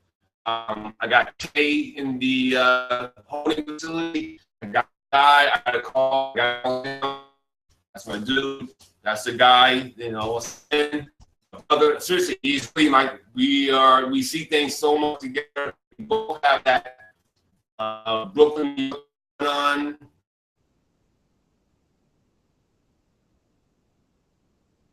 Uh-oh, wait a minute. I think I got Cherie here. Oh my God. Get me.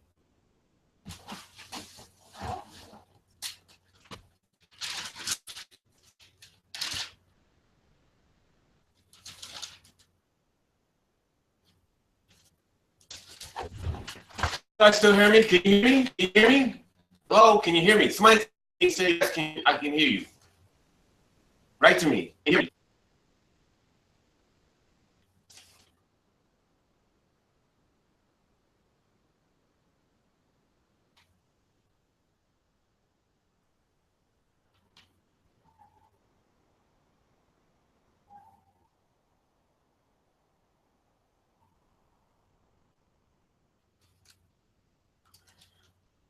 Hey, yeah, I see that she wrote to me. Yeah, I got her.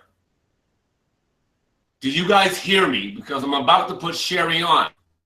Do you hear me? I want to make sure you hear me. I plugged something in this thing here. I can't stand the way this looks. I look terrible. And don't look at me. You know what? Screw it. Time I figure out where to put stuff at. Oh, Tay, I am going to call her. I'm calling her now. Oh, no, I got to text my friend. Let me text my client.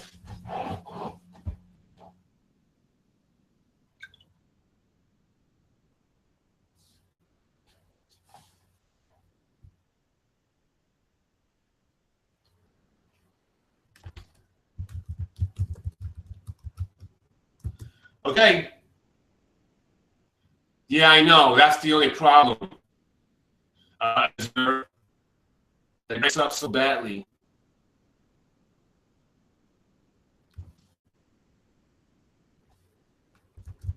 All right, I'm going to call her right now. All right, anyway. I'm going to call her right now. Here we go. It's going to be loud. So I want you guys to be able to hear everything. Unfortunately, only 12 of you guys are here for this momentous occasion. But it has to be done. And I'm actually had to put my dude off a little bit because this is, you know, top priority. But I might just walk away. I don't know. I gotta. You hear me, right?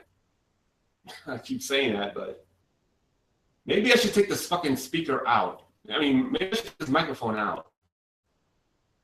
Let me just call Cherie.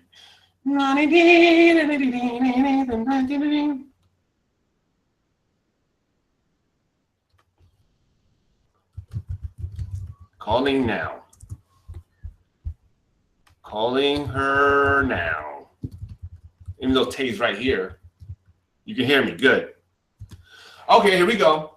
On my own, here we go. Bennett. Bennett. Bennett. Bennett. Bennett. Bennett. Uh-oh. Cherie's saying something to me? 1 second before I write the rest of the numbers. Take me reach that. Okay. All right, but I'm gonna do you first, Cherie, so to speak. Wink, wink. All right, back to you, Cherie. Here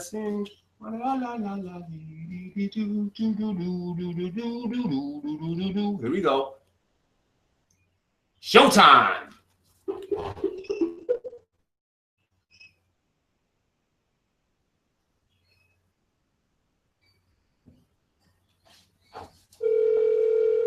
Nice and loud.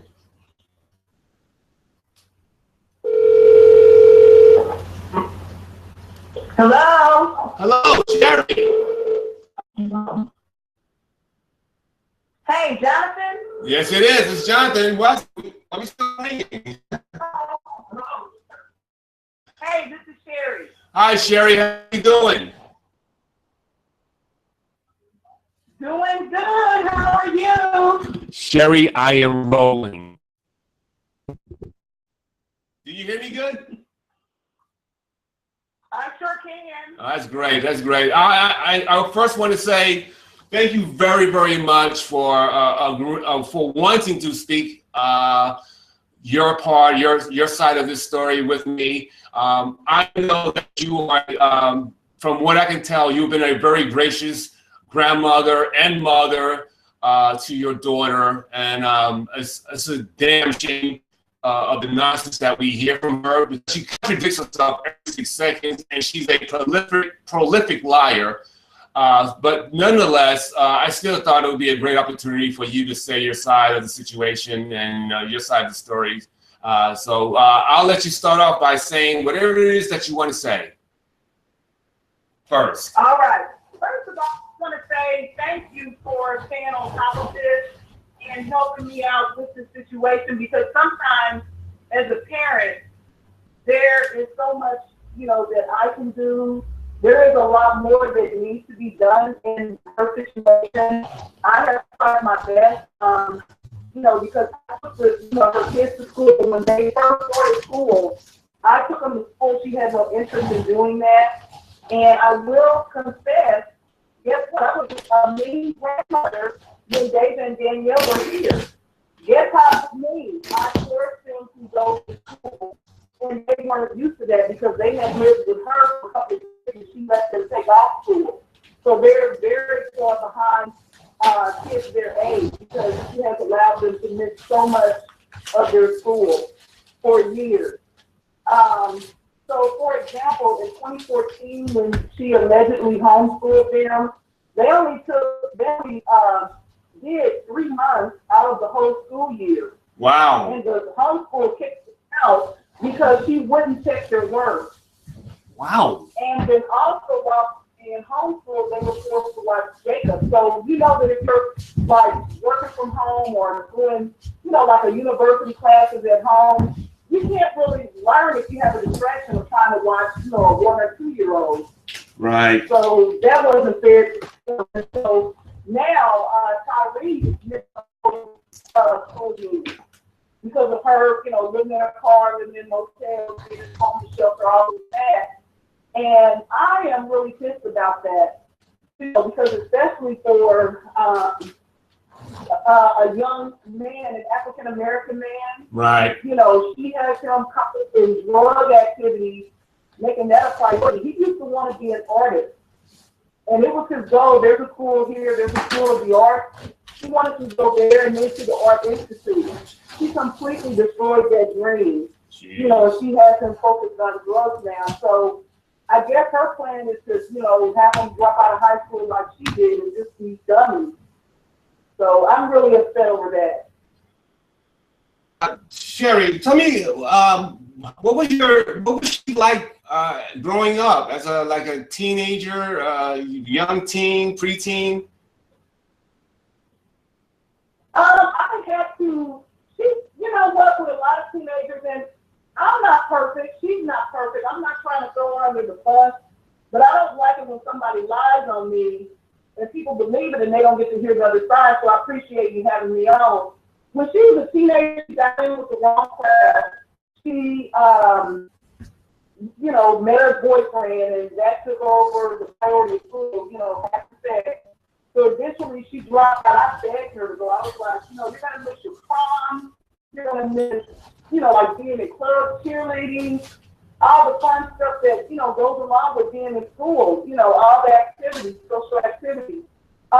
You know, I begged her to continue, and she dropped out. And then later on, she got mad. She said, well, you should have tried harder to make me go. It's like, hey, I didn't want to do it. I tried my best to try it. So she eventually got her GED. But, you know, she was an okay kid. Right. Until, you know, she started smoking the marijuana. And I think sometimes when people buy weed, there might be some other things in it. And so she got really rocky about 12 or 11 years ago. You know, she's just acting a fool. And so then she apologized later and blamed it on drugs. But you know, there's so much you can blame on drugs for your behavior. Right. You know, you can't just say, I'm out of control, it's the drugs. Right. That's just a cop out when people say and do stuff when they drunk. That's just a cop out. It's just bullshit. You drunk and you did something that you probably wanted to do anyway. Exactly. So early on, you didn't see the any need for professional help because she was just being a normal teen, right? Right. She was a normal teen. We were very close. In fact, I used to take her everywhere. We would hold hands on to the bus stop. And sometimes she would say, oh, Mama, you're walking too fast. And, you know, I'm like, well, we don't want to miss the bus and miss going to school and miss going to work. But we were very close when she was, because it was just us, you know, after me and her father separated. So we were close, you know, and she was a happy kid. She was very, very spoiled. I think that's my downfall, that I spoiled her too much. I wouldn't buy clothes for myself for years, but I would get her clothes from Macy's. She had like the most primitive, proper little dresses and things, and her room was like decorated like Disney. So she didn't want for nothing because she was an only child. But things got ugly around 12 years ago. You know, when she was blaming the drugs, and that was when it was like, okay, you know, the disrespect. I had to take her off my life insurance, because, you know, I'm not going to give anybody, I'm not going to leave any money to somebody that is disrespectful. Right. So she's been off that for years and years. And, you know, I sent it over to the grandkids, and then when Deja and Danielle lied on me, I took them off and I gave that money to the family.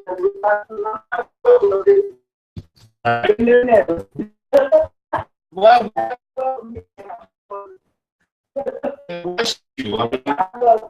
yeah. So she comes is she always calls her mother. Breaking up a little bit. Okay, I saw. 1 second. 1 second. You hear me now? No, you don't. You might have to repeat that. Okay, I will. Okay, 1 second. Okay. Okay. Okay, has she been close to her father? Oh, I still can't hear you. I'm sorry. It's okay. I'm in Australia, so I'm pretty far away. Can you hear me okay? I hear you loud and clear. Where are you? I hear you loud. Okay.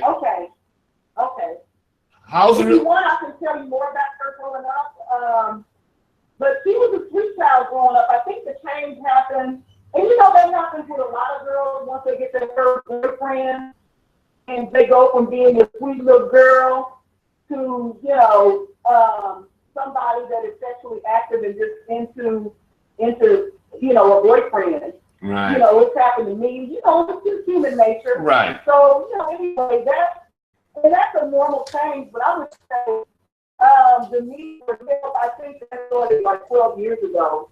And, you know, sometimes we have bad things happen in our life. I had a bad incident on my job, and I got counseling for that.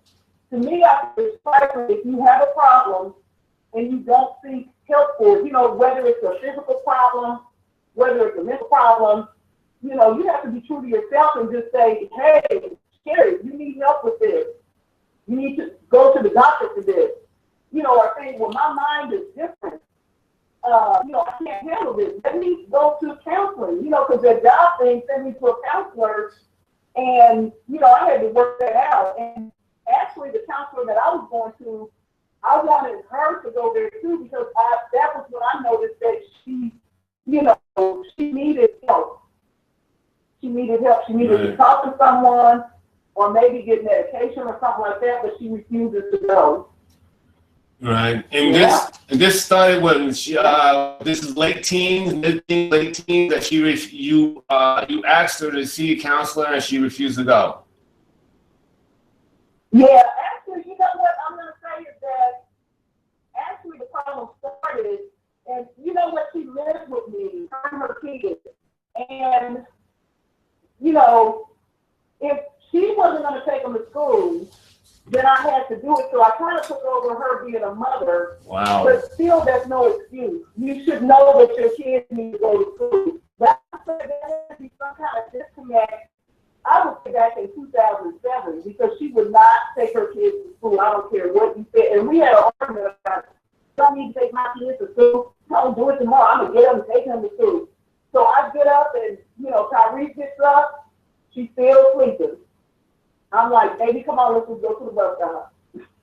Right. So I think that's kind of where the problem started. And I think what's going on is that she's one of those women that, she's insecure, she's very jealous. I always try to tell her how pretty she is to build up her self-confidence. She has low self-esteem. And I think what she needs to have the love and approval of a man. It's kind of like she shuts out the love from her mother, her kids, her family, and she's only wanting to be loved by a man. So to that end, what she does when she gets a man, like DeVale, she was stalking him. He broke up with her and she would not let it go. And I think this is kind of when she lost her mind, was after, well, he probably broke up with her, I'm sure. But after he broke up with him, she started having fantasy. She said everybody in our family had sex with DeVale, including me. Wow. So that was crazy. That was when, and I think, I did try to ask around about committing a person, and I don't know how to go about it. Somebody on here supposed to get a conservatorship for her.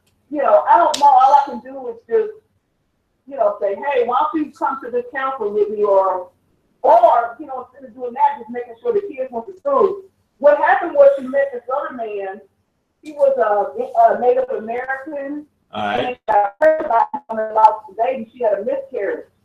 But while that was going on, her kids were living with me. And so he must have asked her, where are your other kids? And that's when she came and asked for me and stopped taking them to school. Wow. So, yeah, so it's the thing. She's just one of those women that can't get enough love from a man. Can't get enough. And, you have to love yourself. You have to love yourself. And then after that come your kids. It's not you love a man first, then nobody else. You don't love anybody in your family, because she comes from a loving family. Right. Everybody has helped her throughout the years. My brother, she's like a daughter to my brother. And he protected her when Frankie was beating her up. We went over there to rescue her. So, everybody in the family loves. We have a very good, loving family. I'm sure my mother is turning in her grave. And I love my mother. I would never, ever, never, ever, never. I've never done any of these things to my mother. It's uncalled. It's ungrateful. I don't know why somebody would do all this. Ty says she says that DeVale, when she first started getting out of hand, around that time. Yeah. yeah, saying crazy things like, I know you're sleeping with him, and she just, you know, that paranoid or whatever you call it. She thought, she really believed paranoid delusions. That we just sleep with her boyfriend. The men in the family too. The men in the family too. And she was saying stuff like, she said something like, we gave her a roofie, and then the bell raped her downstairs or something like that. What? Stuff like that. I know, you know, it's funny, we laugh at it, but it's also a cry for help. Yeah. You know, because it's just not, she's not dealing with reality. You know, and I'm so sorry for Tyrese and our kids that have to watch their mama being out of control like this. I mean, I wouldn't know what to do if my mother acted that way. I really wouldn't. Yeah, you say that. He wanted to leave. Yeah. No, go ahead. Go ahead. You finish. Yeah, he had his doubts about going to Georgia with her, but he went ahead and did it because he said he felt he needed to protect his mother. And after he got there, things were bad because, you know, she's out of control. They were, you know, sleeping in the car and at the home shelter and the motel and stuff like that. And she was calling everybody, giving money. Her dad gave her like over $1,000. I think I gave her like close to $500 or something like that. You know, she was just calling everybody in the family giving money because she went there without a job or place to live, which is stupid. Right. You know, like I told her, you don't go out of town. Like if you're in the military or your job is location, you don't just move out of town with no plan. You say that she has been stalking men. And she has. What's the relationship like with her father? What's the relationship like with her father? You know, everybody in the family is really upset over what she's doing because it's just unnecessary and uncalled for because the way she's been treated with love all her life. So the last time I spoke to him, he was just really pissed off. What happened when she went to Georgia, she stayed with his two sisters. And she messed that up by bringing drug dealers to their home, walking around naked, not watching Jacob. He almost drowned in a lake. And then, you know, smoking weed. And then also being outside, threatening to commit suicide, and the neighbors called the police. So they both kicked her out. Wow. So that's why she moved she was near Atlanta, and that's why she moved to Decatur. Oh my goodness gracious! And this is all basically new stuff. Like this is new acting out, right?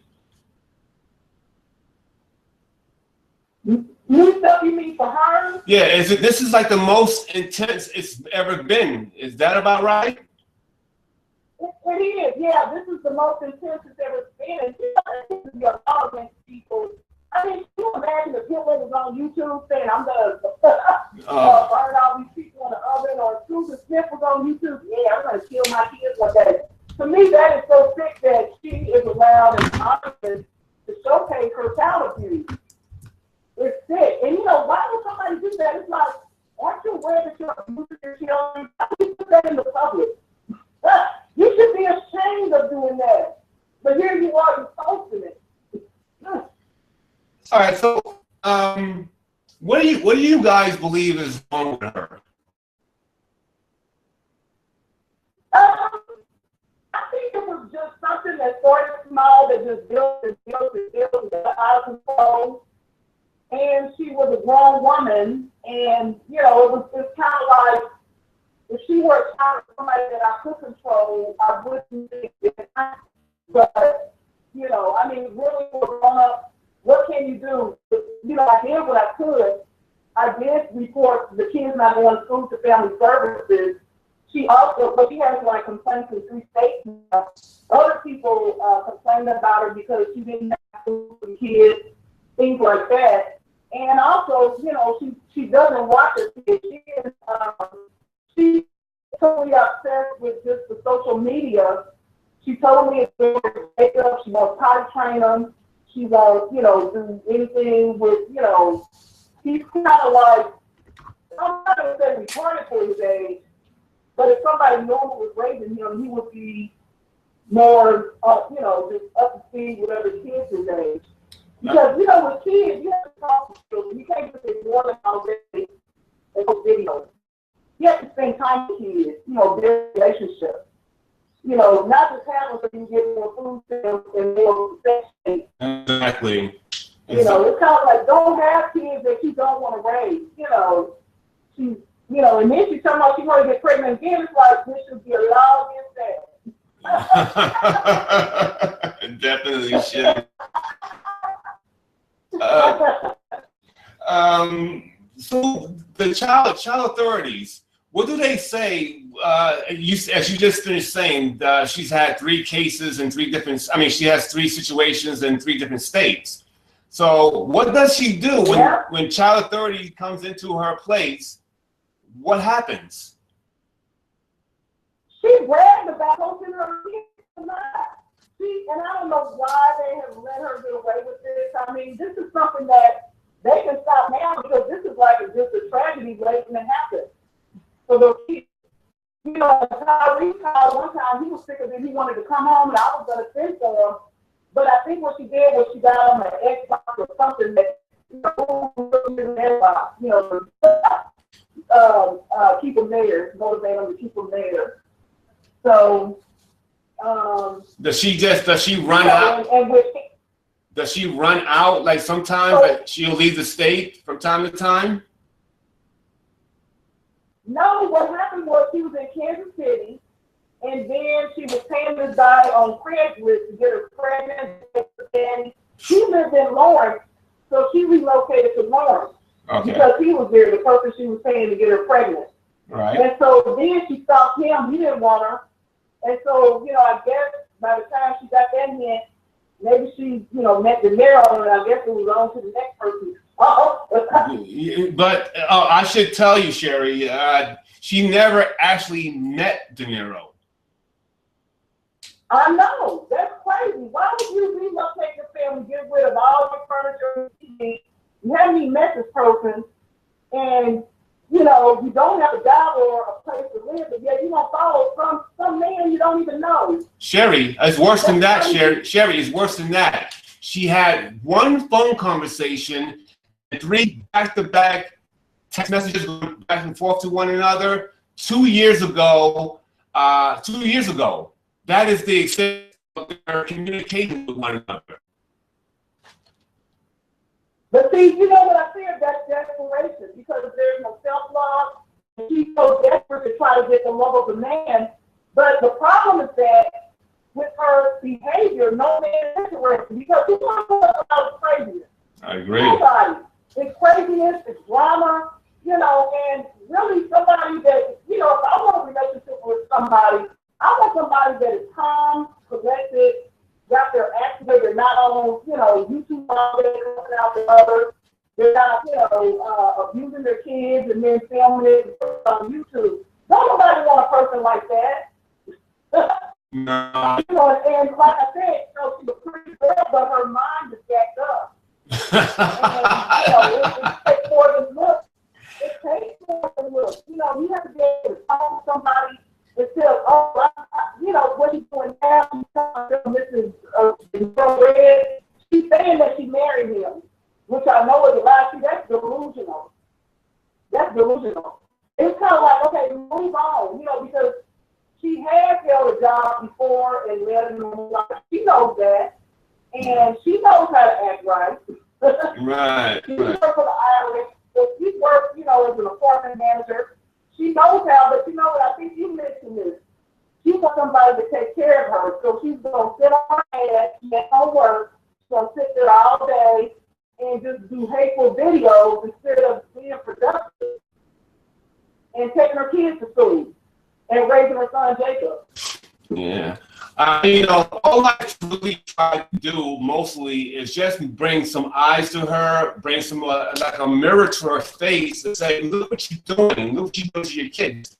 And that's all I really try to do. And I try not to be mean or vulgar or, insensitive or emotional about it. I'm just talking to her in a plain kind of way.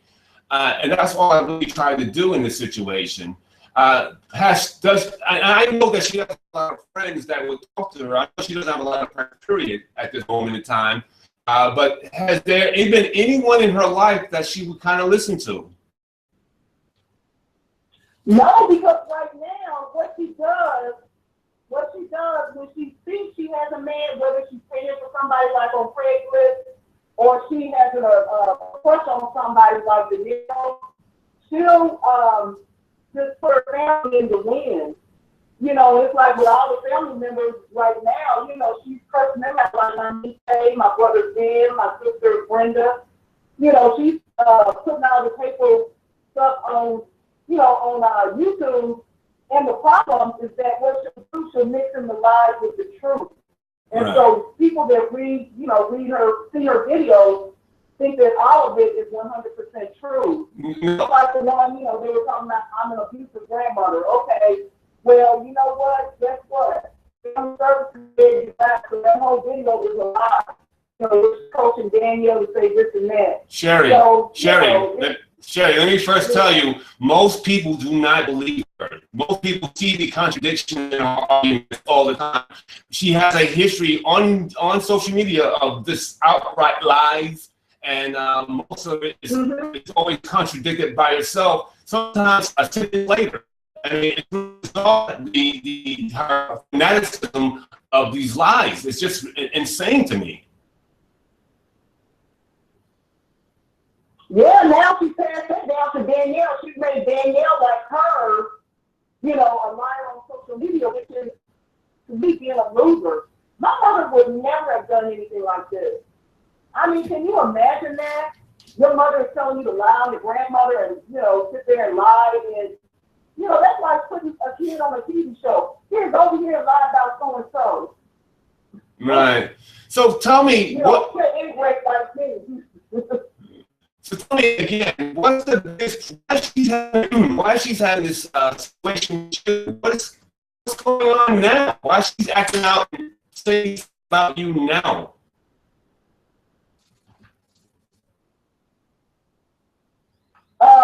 You know, actually, the problem with her, and you know, her name is Janelle Shante. We call her Shani. Right. The problem is that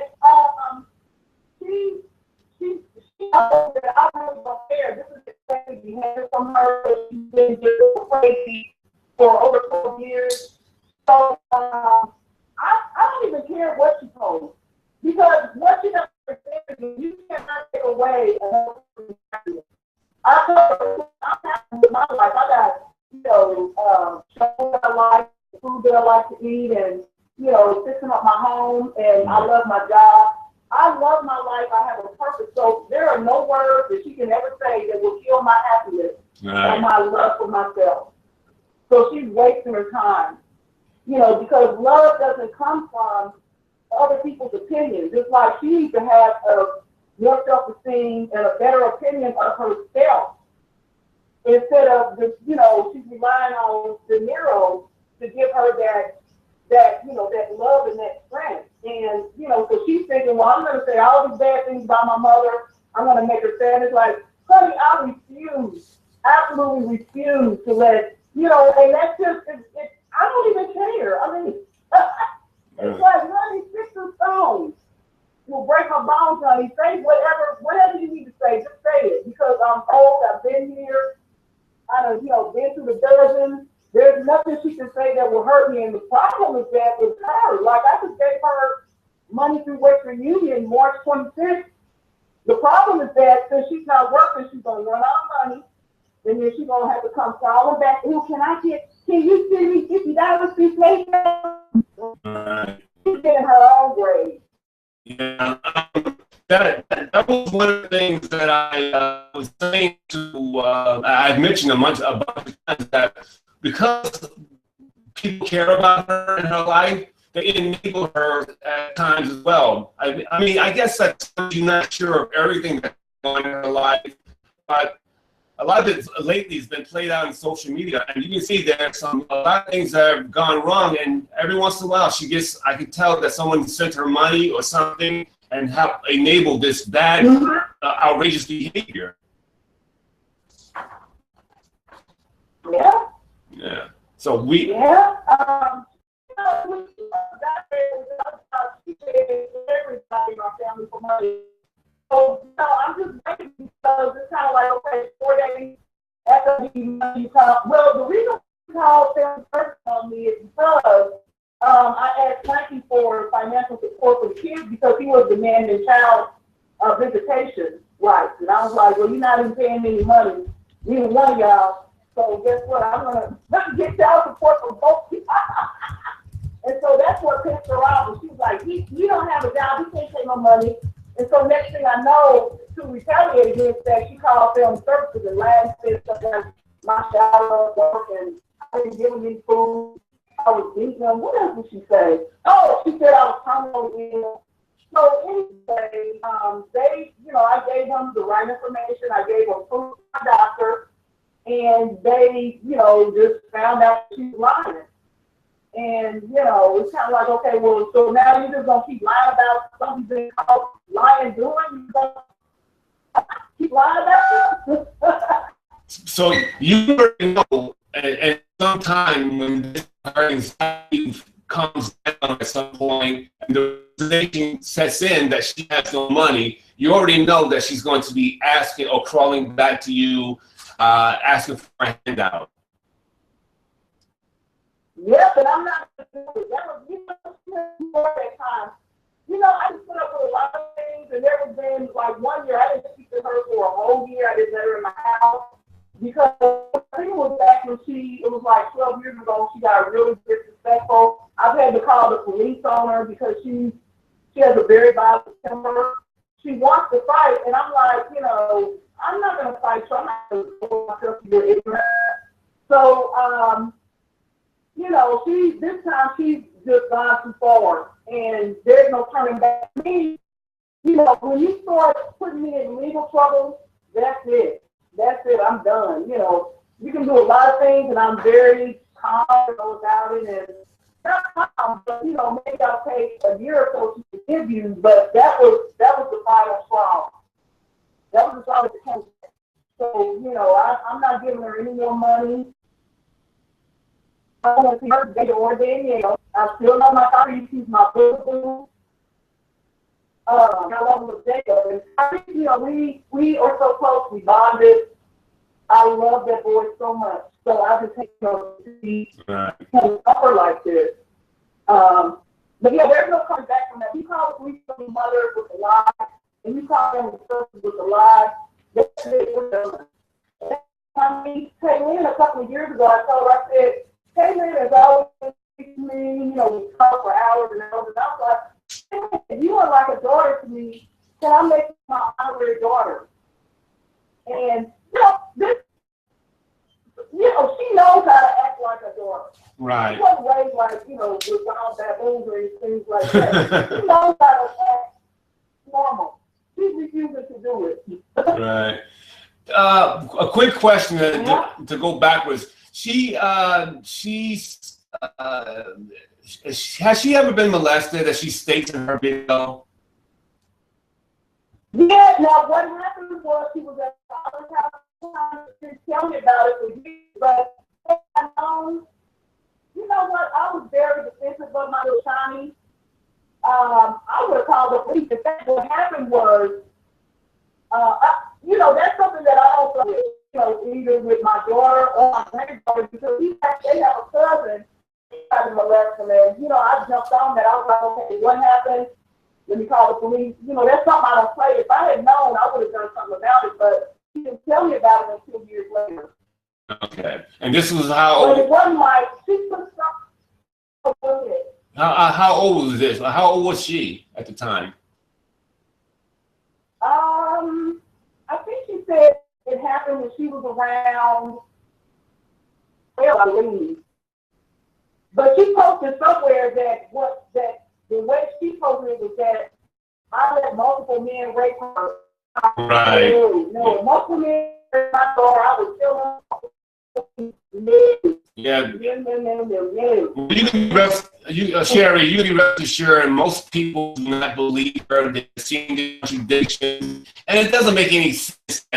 You open up the doors to let men to go into your 12-year-old's daughter's room to have sex with her for no reason. That doesn't make any sense on any kind of level. Her lies don't make any sense.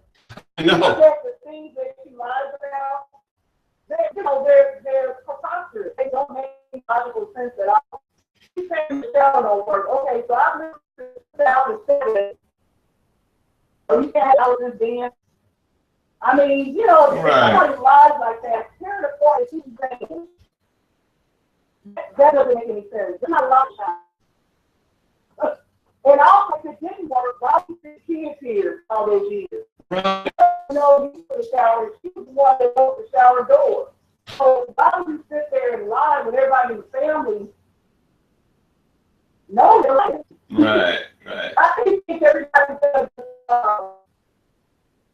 Just let her know all these lies that she has. Yeah, no one. She gets called out on those lies all the time.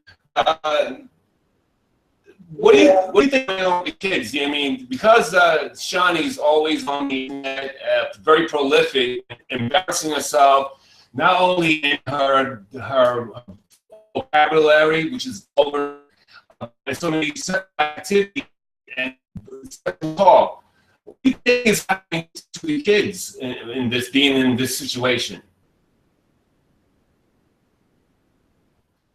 Yeah, that's the sad part is that families are going to do her. I called the person in Georgia for family services. It was about a month ago. They said that they had so many complaints about her that it's been a day and a half looking at her videos. And when she was a social worker, but Georgia now knows what she's doing. She's giving drugs to a minor kid. You know, the video where she's masturbating while Jacob is there. They know that what the lady from me, in this case for Georgia, every time the police go there, they can't find the house, she doesn't open the door. This is not good enough. I know. If the policeman man can find out an Uber, why can't they find this woman and do their job?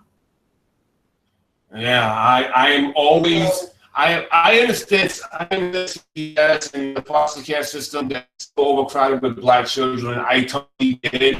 But when you see it so plain and blatantly obvious with their own videos, I say I don't understand what they're doing. Now, I understand that she got a drug test. The reviews. Do you know the ramifications of that?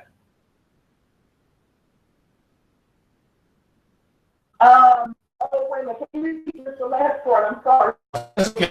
Well, I understand that she has refused a drug test, so I don't understand what's going on with CPS or ACS or the welfare system. What's going on since she refused that drug test? You know what? This is an update for me because I never heard back from the original family service person I was speaking with, Joya. And I don't know how you can refuse to take a drug test if there is, there are laws not legal in Georgia. So how can you have to test and hopefully they look at the test rate and things like, well, I guess they would need a search warrant. But I don't understand how somebody in this day give drugs to a kid. That's just, I don't understand that at all. I don't get it. She's just keeping them out of school for just getting them, Okay, now I just wanted you talked this earlier about her homeschooling, which is a homeschooling program. Now again, you get good.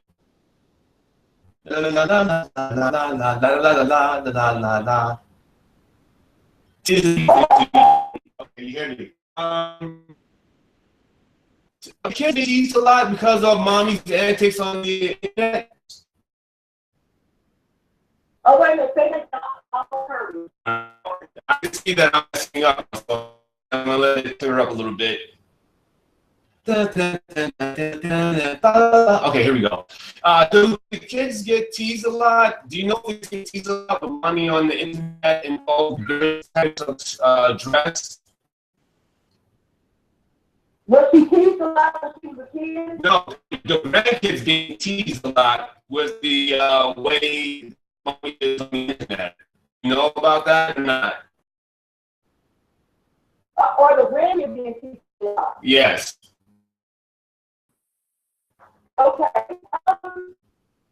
Yeah, I'll say it away. A lot of people are because, you know, when you have a normal person,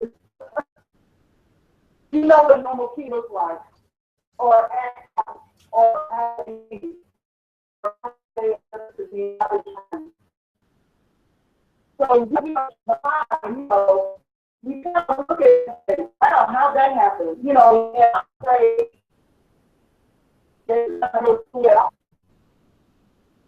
wow. You know, something bad happened because she's claiming that she's homeschooling the kids, but she's not doing that.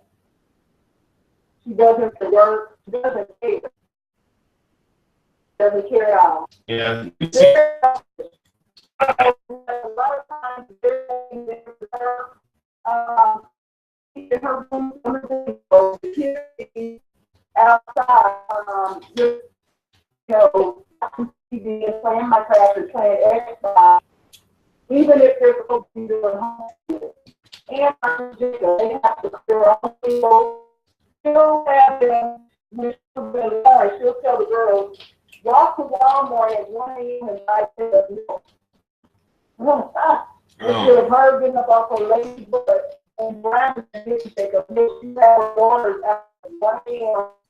walking to the store at night, and the police stopped behind me out there and drove them home. Geez, man. What do you think is the best case scenario for Jamila and the grandkids? What do you think? How's the best way to help the situation out? What do you think can be done to help the situation out? I think, you know, she's just digging her own stuff that she's doing. I think eventually she's going to get out, and the law is going to catch up with her, and she might, you know, either be like in jail or in prison for some of the stuff she's doing. She's doing things because she hasn't been caught yet. So she continues to do it because, you know, she has a concept, I can do whatever I want. But I think eventually it's going to get caught up with her. And, you know, the last time she was in jail, my sister-in-law Brenda bailed her out, but everybody is so mad at her. I mean, I'm not going to bail her out. She can say it all I care. But I think it would be if Tyree and Jacob came here and David and Danielle can go stay with their auntie Michelle. Yeah. How many times has she been arrested? Because, 3. She has been lead from it, and she, you know, like I said, she has a violent temper. She can't get along with others.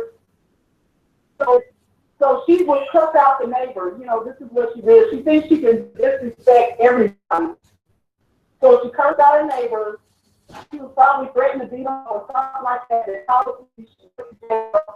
And Brenda bailed her out. And I was mad at her because she was cussing out at that time too, and so neither one of us was going to take it.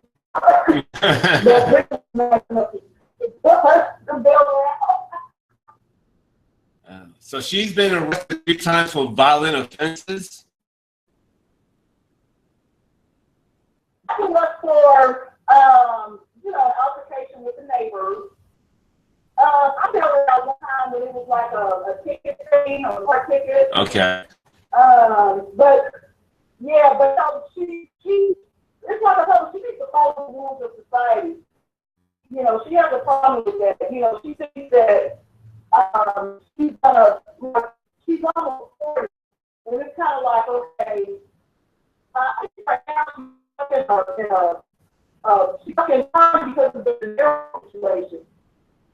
She's not thinking about the future, getting a job. She's just kind of like stuck right there, you know. And a normal person with 4 kids, you know, to make sure they have a job to support their kids and themselves. You have a job to support yourself. You know, but instead of doing that, what she does on Facebook videos, and she's not making enough money doing that.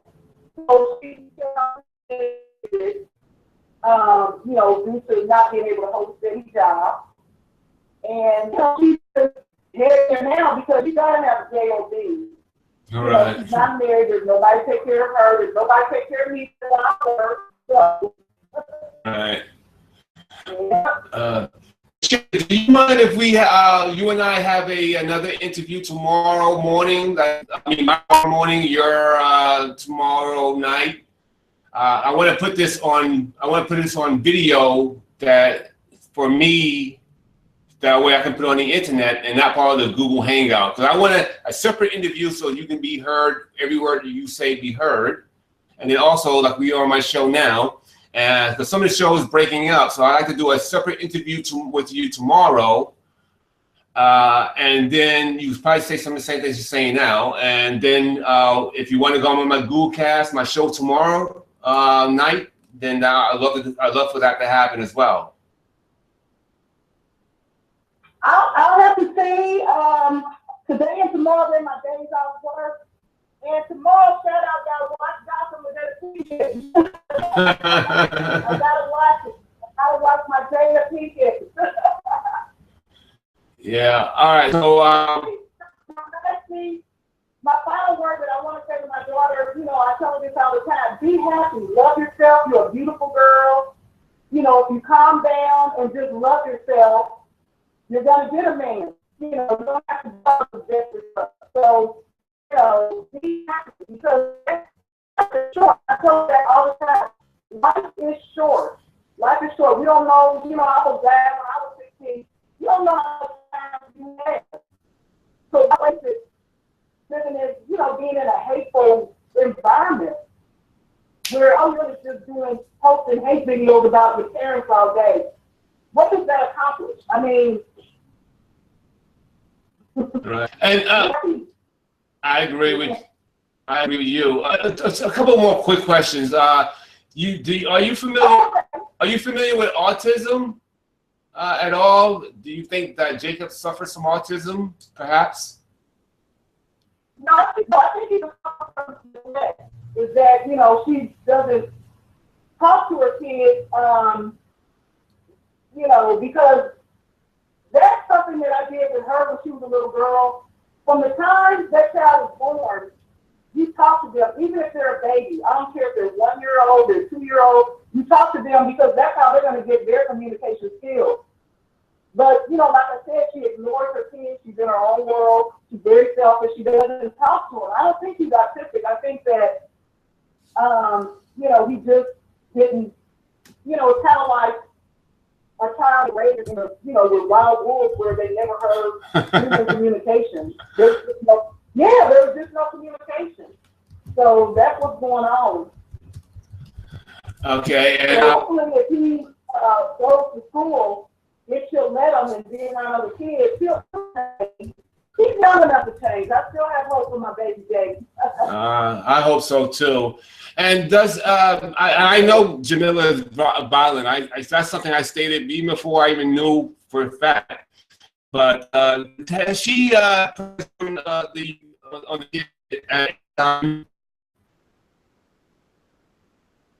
Has she beat the kid? like with not just spankings, but something past that point.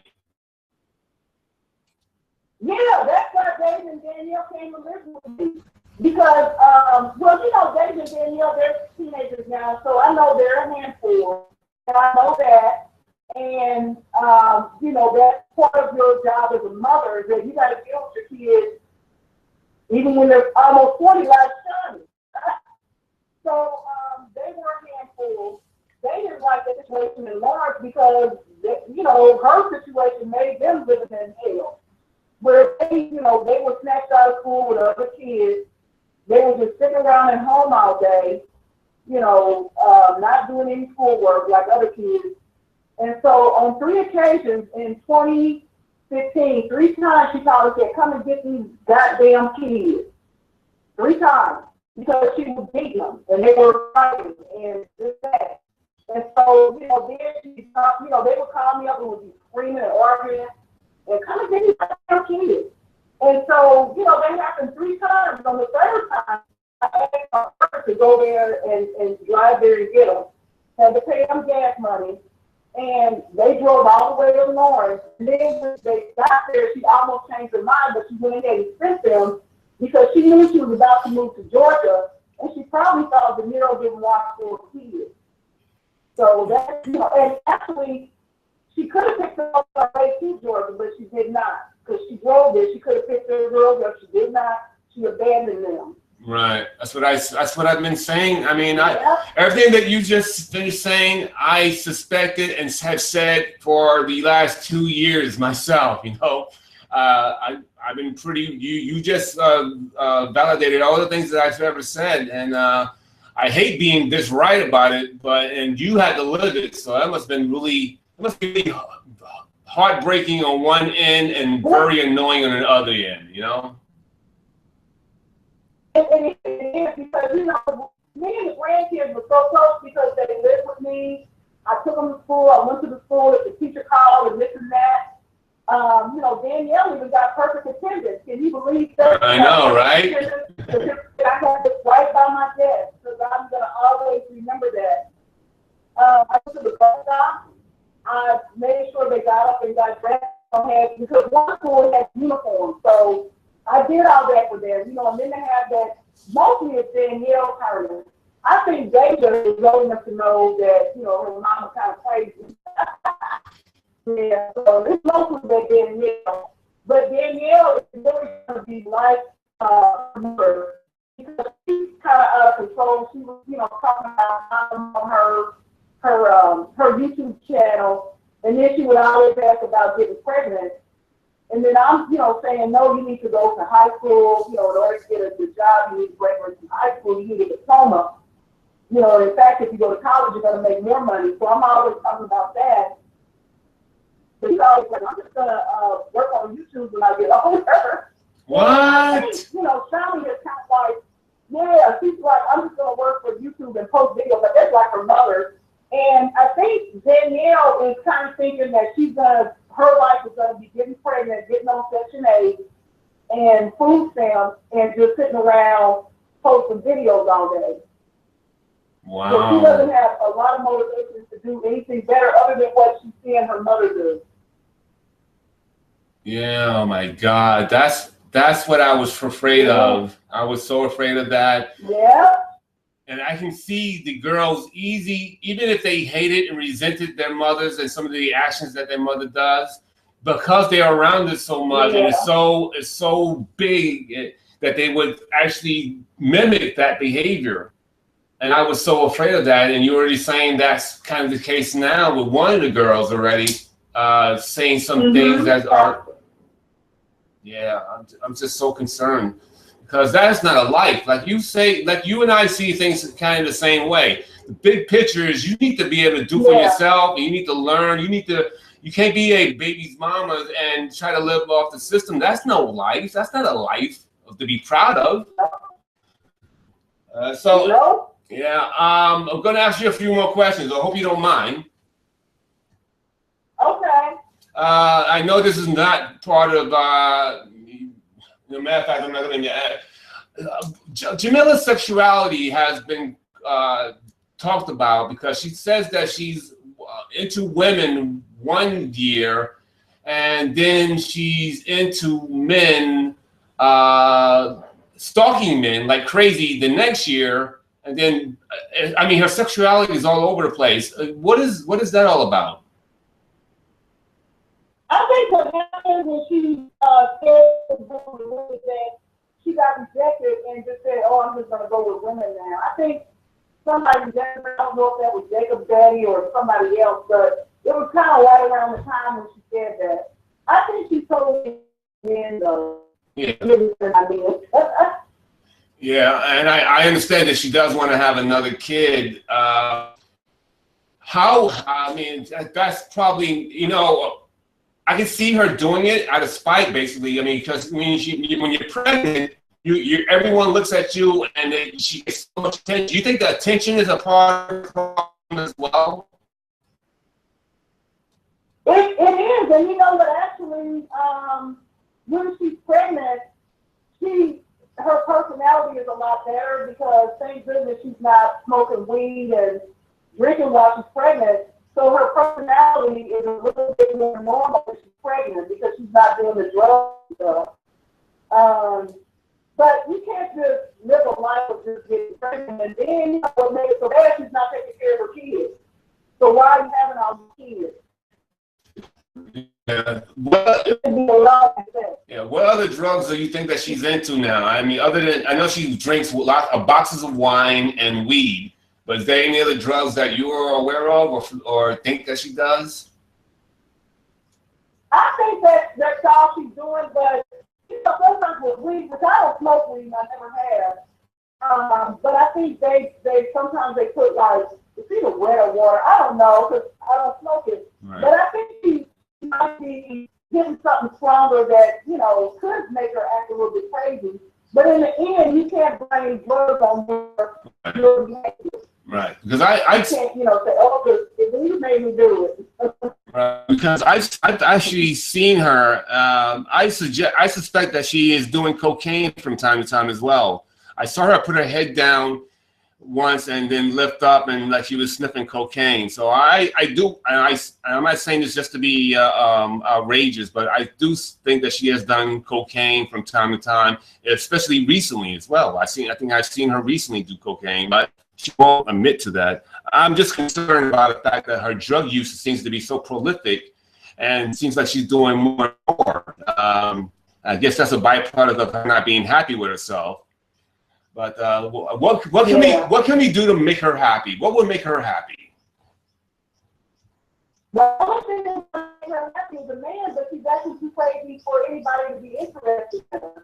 And like I said, you know, what she could do is maybe, you know, and I shouldn't joke about this, maybe get a man on a dating website. And, you know, like my niece told me about this one dating website where she met a lot of men because she was kind of a little bit lonely at first. Then once she got on this one site, she had so many men and dates and things like that. I think she just needs to be on a dating website and just start meeting men and, you know, those poor men.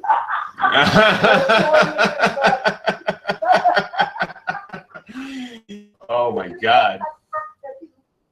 Without a man. So she needs a man. Yeah. Or one that wants her, not one that, you know, she sees online. Because, you know, Johnathan, to be honest, she'll get a crush on you and move all the way to Australia. Yeah. You know, it's funny you say that. She way back when, she did have a little crush on me, and she would troll and stalk me. But she doesn't like the things I say, so she's really mad at me. You know, she's really annoyed with me. So I don't think she likes me I don't think she likes me that much anymore. You know, deep down she respects you though, because you've taken on like a parental or guardian role in her life. You're kind of like a superhero. And one day when she comes to her senses, she's gonna look back at everything that you were saying. It was all in her best interest. Wow. To get her to come to her senses and, you know, just be a normal person. Right. I tell everybody, you know, I tell my kids and I tell young kids all the time, you know, it's okay just to have a nice, boring, normal life, you know. You don't have to be a witch or anything. I mean, tell me about that. When she became a witch? Oh, well, you know, she's doing the tarot card readings to make money, and I think she has a crystal ball, stuff like that. She's not really a witch, but a couple of years back, she went through a religion change, which, you know, she was raised Baptist. Right. But she didn't believe in God, and she didn't like Christians. And so she would argue with people about that. Oh, you're a Christian, blah, blah, blah. And so then, you know, it's kind of like from there, I think it was kind of like devil worshiping. And, but, you know, she she's not a witch, of course. You know, she just Right. watch Charm and kind of be like, damn, but. You know, it's funny. It's funny you say that because Tay Lynn just said the same thing. You know, she watched Charmed and she became a witch, and I believe that because she's romanticized these movies. Like she watched Twilight a few years ago, and she started acting like those movie scenes. So I totally get that. And that's probably more the truth than not. So I'm going to ask you. You don't come from a long line of witches, do she? Oh, heck no.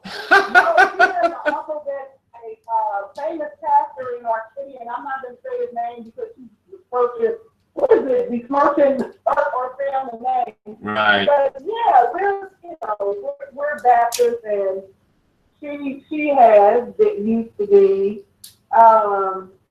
So where would that go? My goodness gracious. All right, I think that I'm done with all my questions, and I'm looking at my audience, and they are loving what you're saying. They pretty much knew that you were going to say a lot of the things that you're saying. Some of them are surprised how down to earth you are. You sound like me, you know, really down to earth and just really laid back. And even now, dealing with the situation that is in dire straits. Your personality just seems to be so good. So I wonder where you get that from. Where do you find the strength? You know what? Don't mess with me because I am strong. I love myself. I'm going to protect myself to the very end. I've been through so many. I survived a lot, and it made me strong. And you know, she, like I said, she can't touch this. She can't touch this. She can't stop my self-love. Nobody can do that. She can't take my happiness. Right. So, you know, she can post 100 mean videos, and I'm going to be the same person the next day. I love that. That's excellent. That's excellent. Okay, I think that I'm done for tonight. I think we got a lot of information. And Cherie, you are my friend. We're always going to be in touch. If you ever want to come on my show at any time, you let me know, and you can come on anytime you want.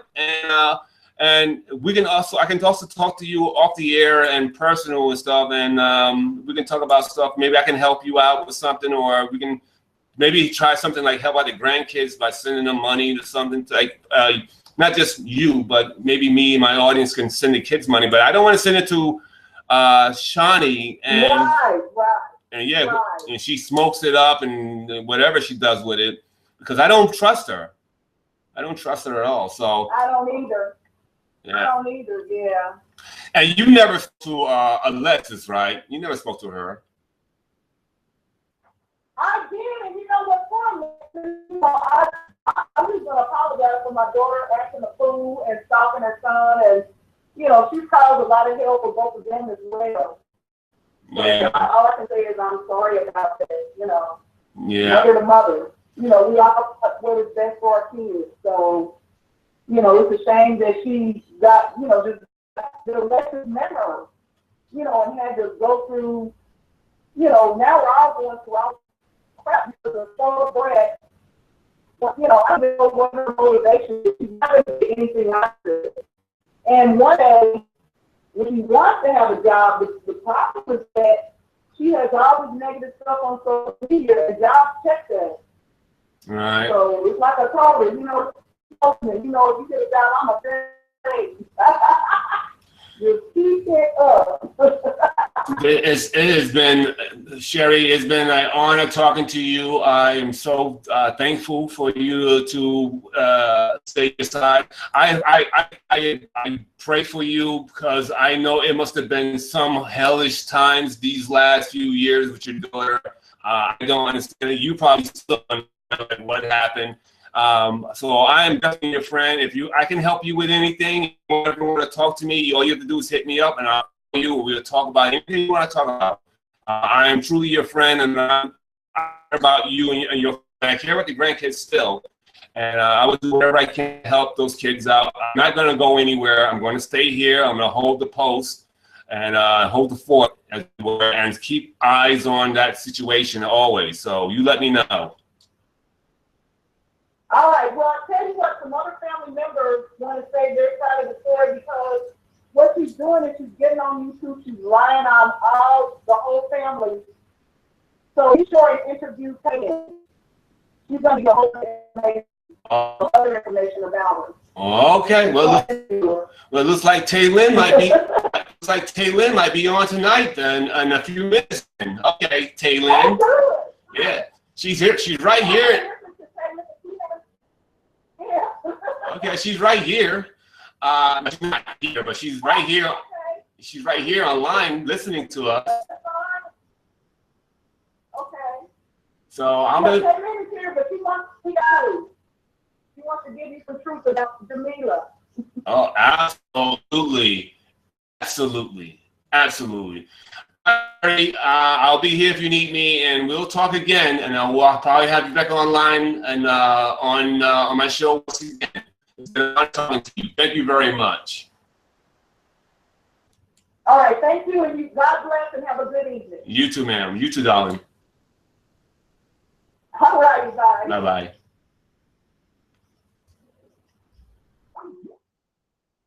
All right, folks, there you have it. I know it was all choppy in the middle of that interview. I mean, I have to take the interview as I get them, you know? And Cherie came on and did a great job. She defended herself very well. Taylin is, Taylin, you are up into the starting position. Man, I really should call my guy. I gotta call my guy. All right, guys, stay tight. I gotta call dude. Sorry. So you guys can stay here. I don't want to restart the show over again. I'm gonna keep you guys right here. I gotta call my dude. I'm really behind. But yeah, the truth. Oh, I really want to stay here and talk to you guys about it. And then I gotta get Taylin on. Tay, get ready.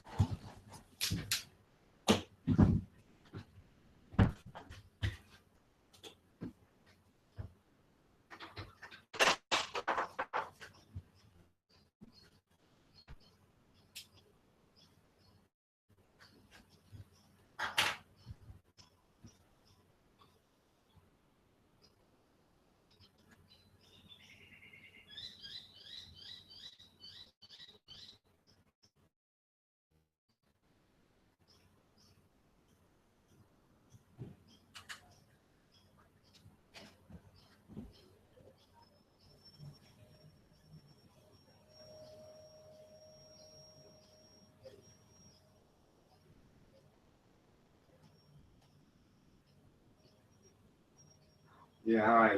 Sorry for calling you so late. Nada. So, what was it?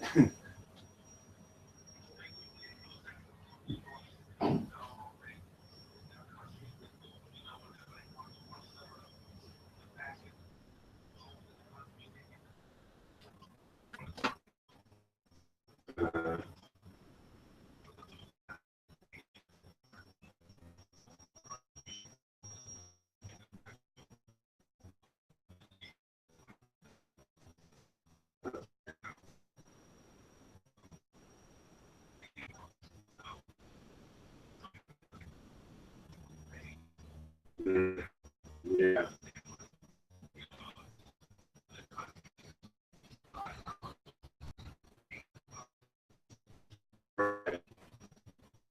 That's what I thought.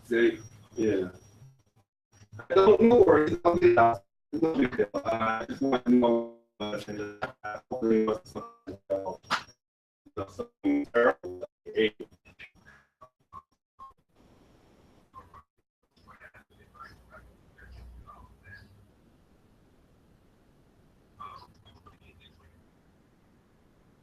I'm not sure I'll wind up with my new bank account. I can just give you my bank account.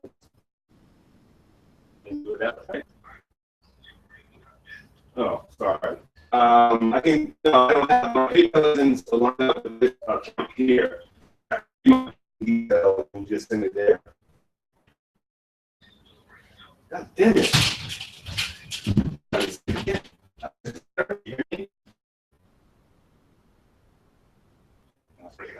You hear me? You hear me now? No, my smartphone. Yeah.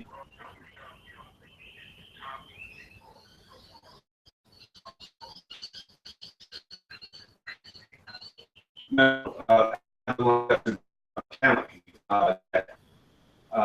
but I can give you my banking details and you can do that.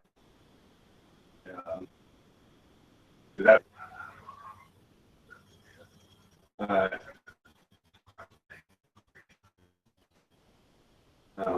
okay. Work that and I'll give you a call. I'll go line it up.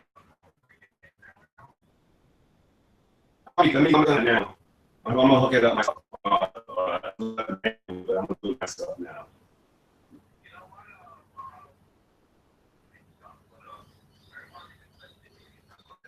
Okay, that's yeah, that's easy. Well, yeah, that's really good. Okay. Okay, no worries.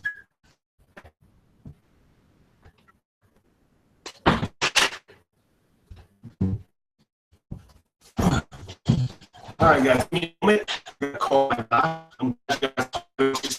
Because what we just saw there was monumental. All right, I got one, guys. Sorry.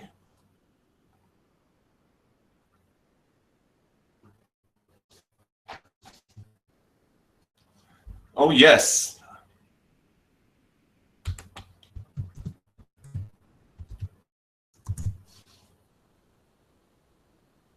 Yeah, is this better?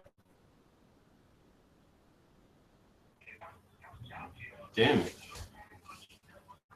Yes, it is. Yes. I have to call.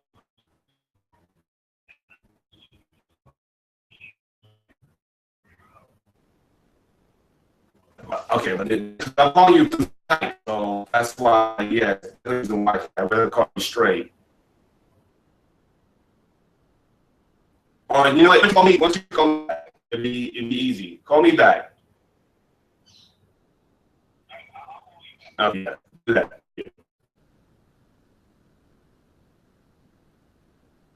So the problem I was having with Wi-Fi, I need that damn booster.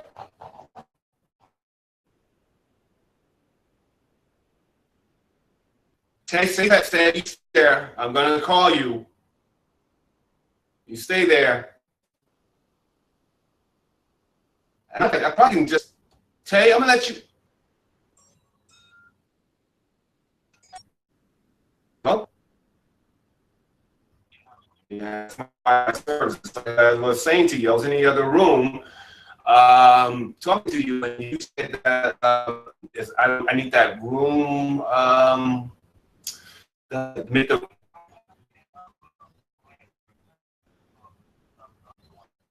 okay.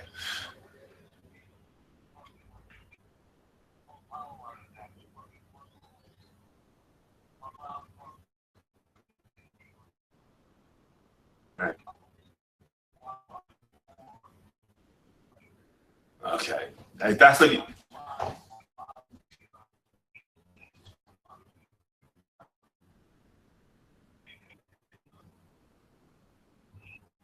Okay, so yeah, you know what? Now you're explaining it. It makes no sense. When you before, yeah, it makes more sense what you're saying. So yeah, you're my computer guy. I say, hey, listen, I talked to my computer guy. My computer guy says this, and you know what? You are absolutely 100% correct. So that.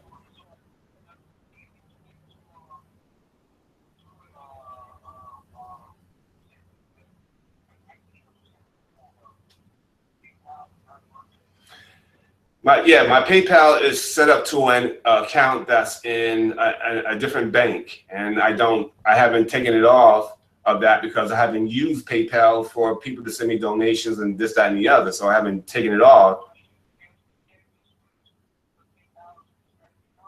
I am going to attempt to do that when I get off. I'm gonna need it anyway, right, for long term. So yeah, I'm gonna do that.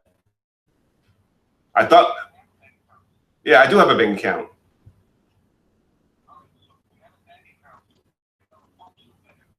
Functional.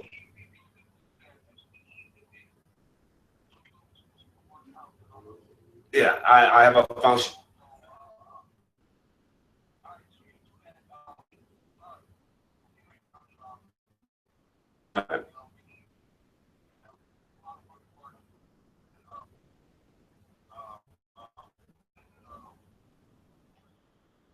All right, so I'm all right, so I'm doing that like now, and I will text or call you tomorrow.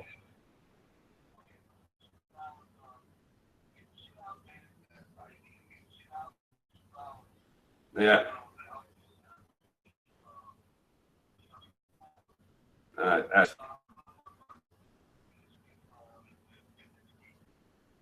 All right.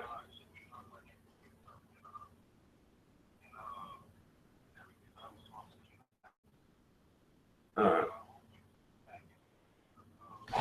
Gets distorted, right?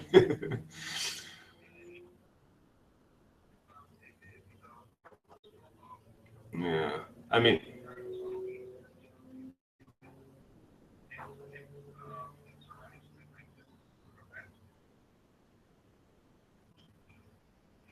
right.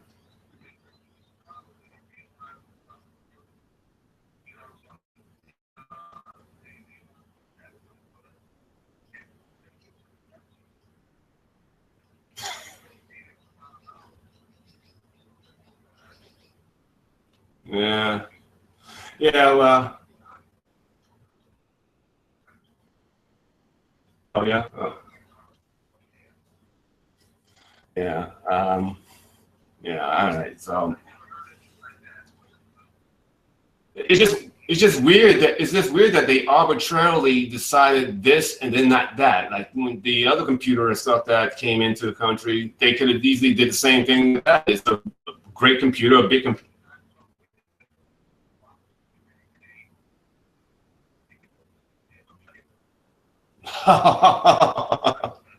Jeez Louise, it can't be that simple. It's that simple, huh? Big boxes need more money. Yeah.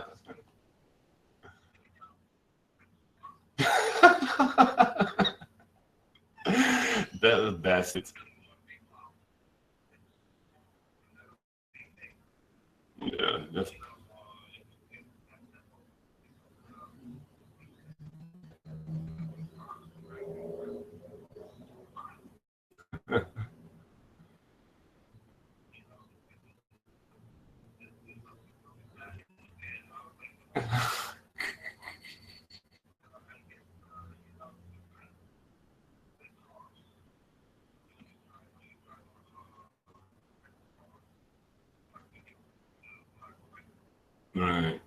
right. Exactly, right. Eh, it's one of those things. All right, I'm gonna go and I'm gonna set this up now. I will text you overnight. You know, because you're going to bed now. So I'll text you once it gets done, and if worst case scenario, I'll call you this time, little earlier this time tomorrow.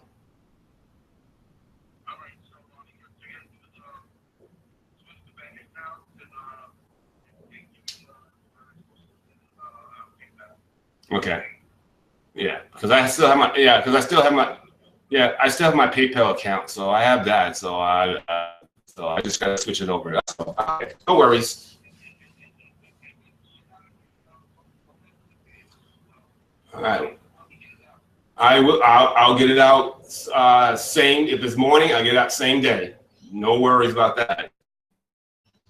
I'm dying for it. All right.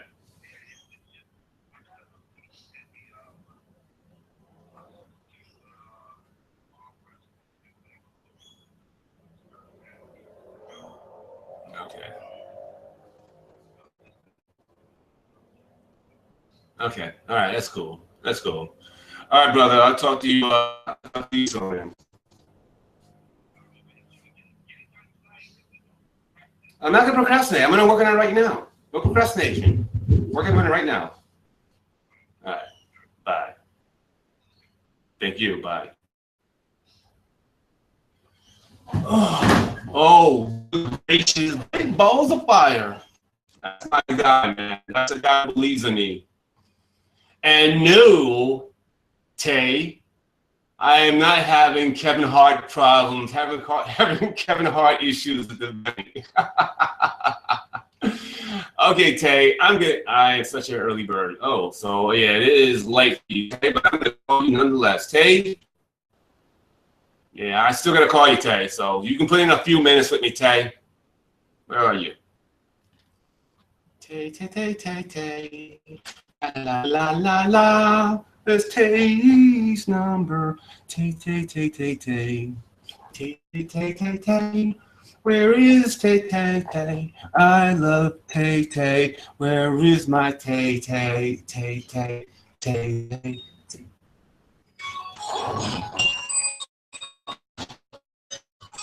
Where is my Tay, Tay, Tay, Tay?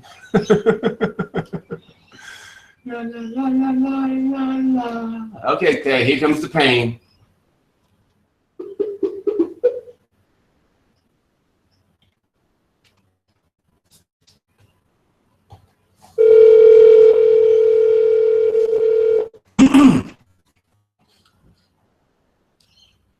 Hello? Hi, I'm looking for Tay. Taylin. Oh, this is me. Taylin, my name is RPJ, Johnathan Steele, and we are going to be best of friends forever. No, hello. We can make a start. We can make a start. Okay, I like starts.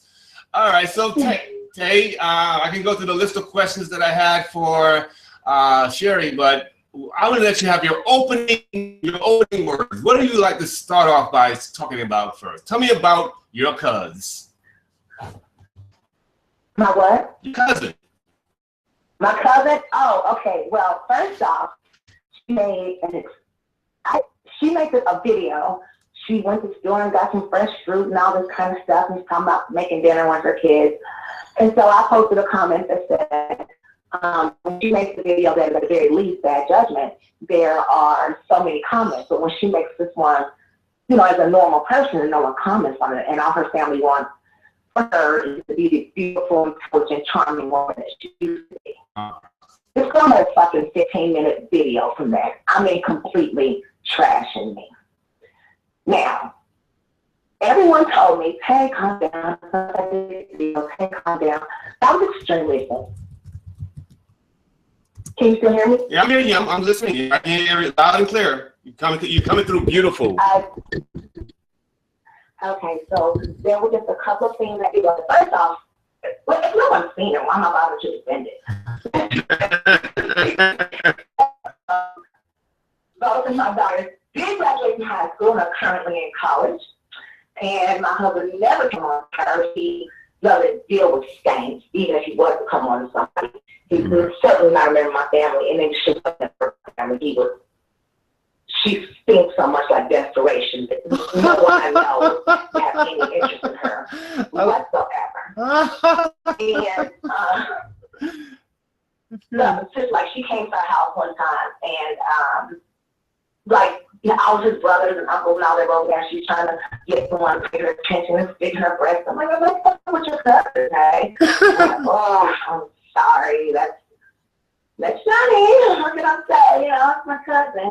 So, just those two things I wanted to refute because it's not. I mean, yeah, it pissed me off.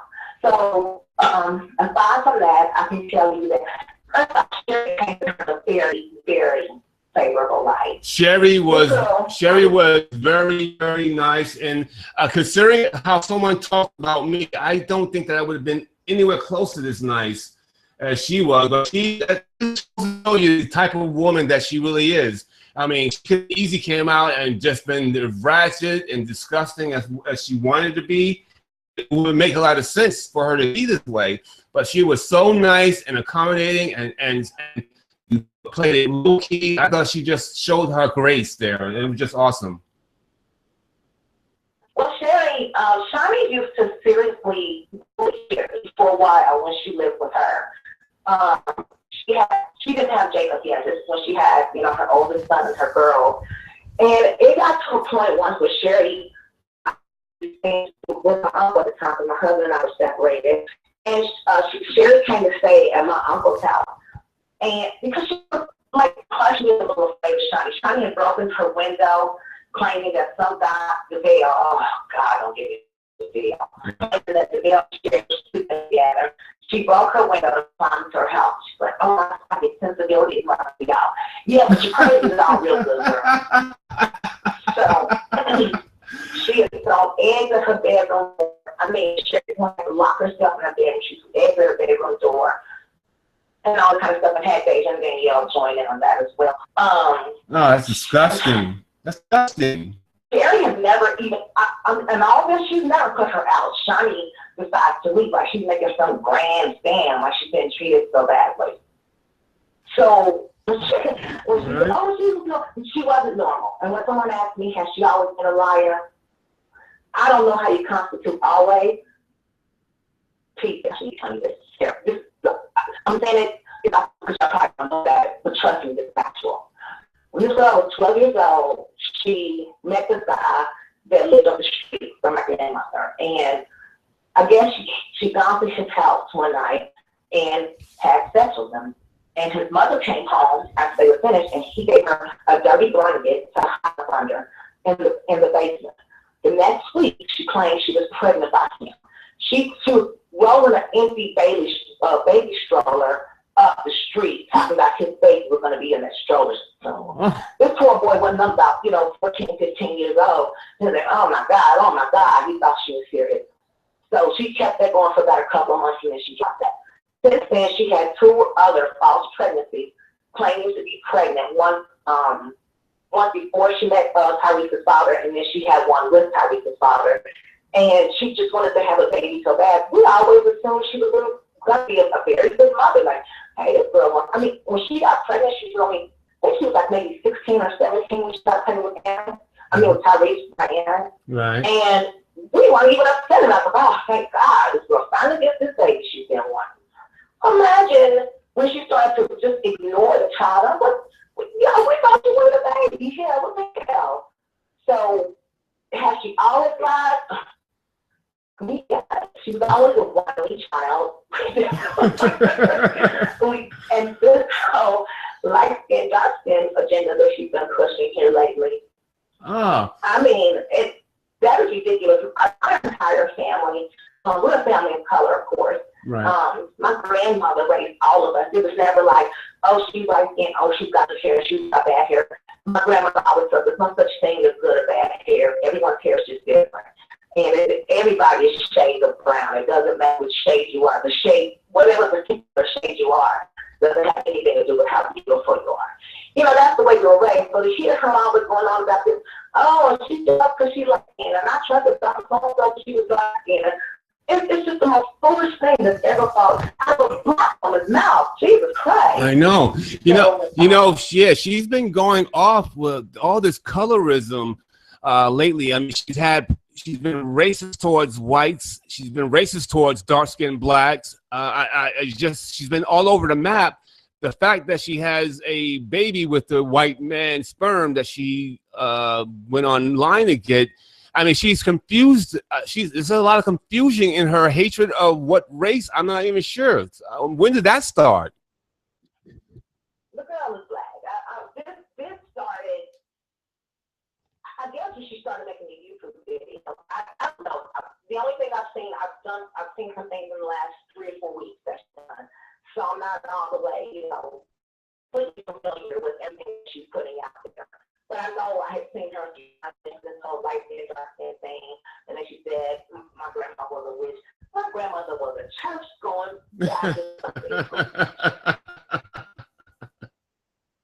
I mean, really. I know. I don't know where this whole skin thing came from. I really couldn't tell you. Yeah. I honestly couldn't tell you.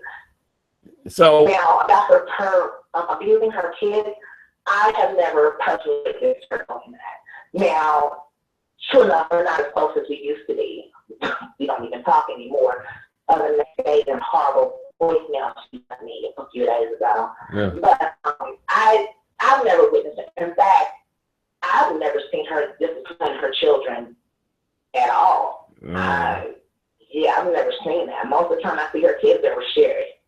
So, I mean, whatever I can tell you about that would just be, what I heard from Cherie. I've never witnessed it myself. Yeah, because I've actually saw a video that way back when the girls said to Jamila that, no, you're not going to hit me. And then Jamila went on and made some video about that Frankie, the father, should discipline these girls.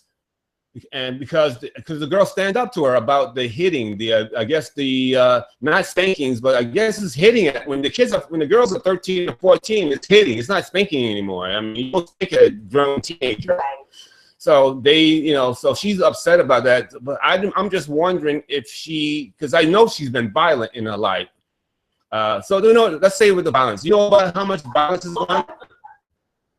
Let's talk about Shiny Box. All right. Tay, Tay, by the way, Tay, I love you. Go ahead. Thank you. This, oh my God, this was a friend of my brother. She's been a friend of my brother. She was high school together. My brother had a bunch of friends. I didn't know one from the other. You know what I mean? Right. And so my husband and I, my children, in the next city over about 35 away from Kansas City. And my brother and some of their friends came over to help us move. We were moving in one time. Now, I didn't know that the girl was one of these people. Anyway, I hear from my sister that, Shiny's going crazy. She's accusing everybody of sleeping with this man and da-da-da.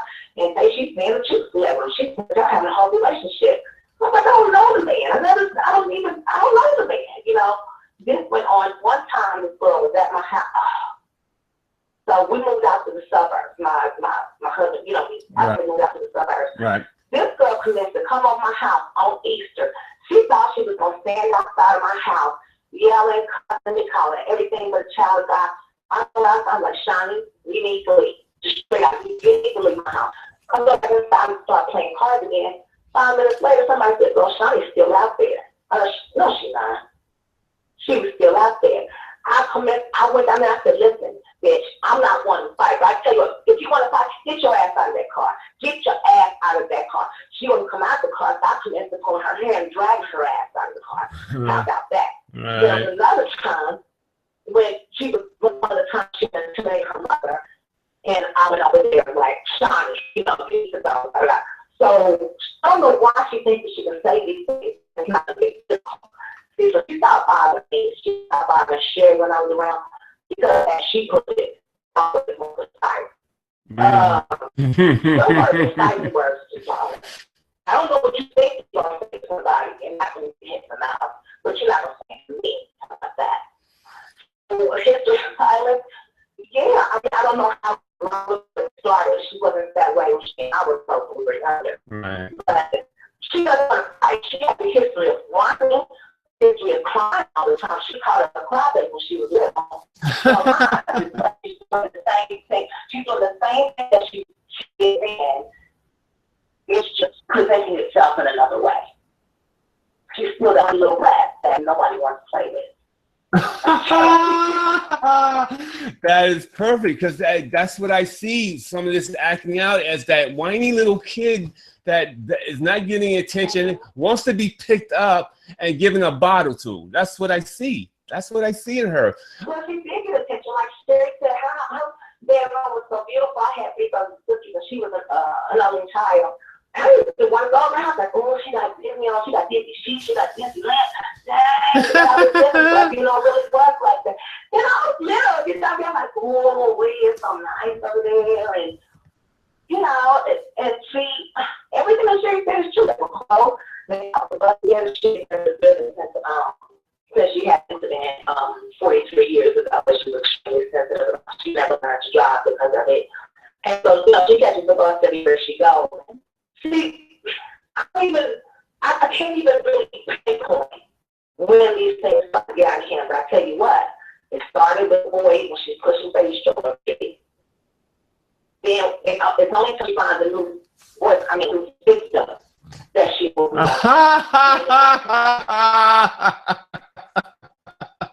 Oh my God! Tay, you are. Give me the list. What's the list of stalkees?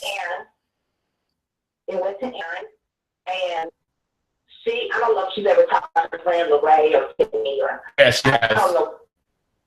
I think one's her middle name, one's her first name, but then she thought it would be a great idea for her and Aaron and Lorraine together. So, but Aaron was different because he was the only one that he was physically like I think his mother threatened to shoot Charlie or something because she still didn't let it go. She found her next victim. Then her next victim was Frankie. I'm gonna tell you what, Frankie's that shit crazy.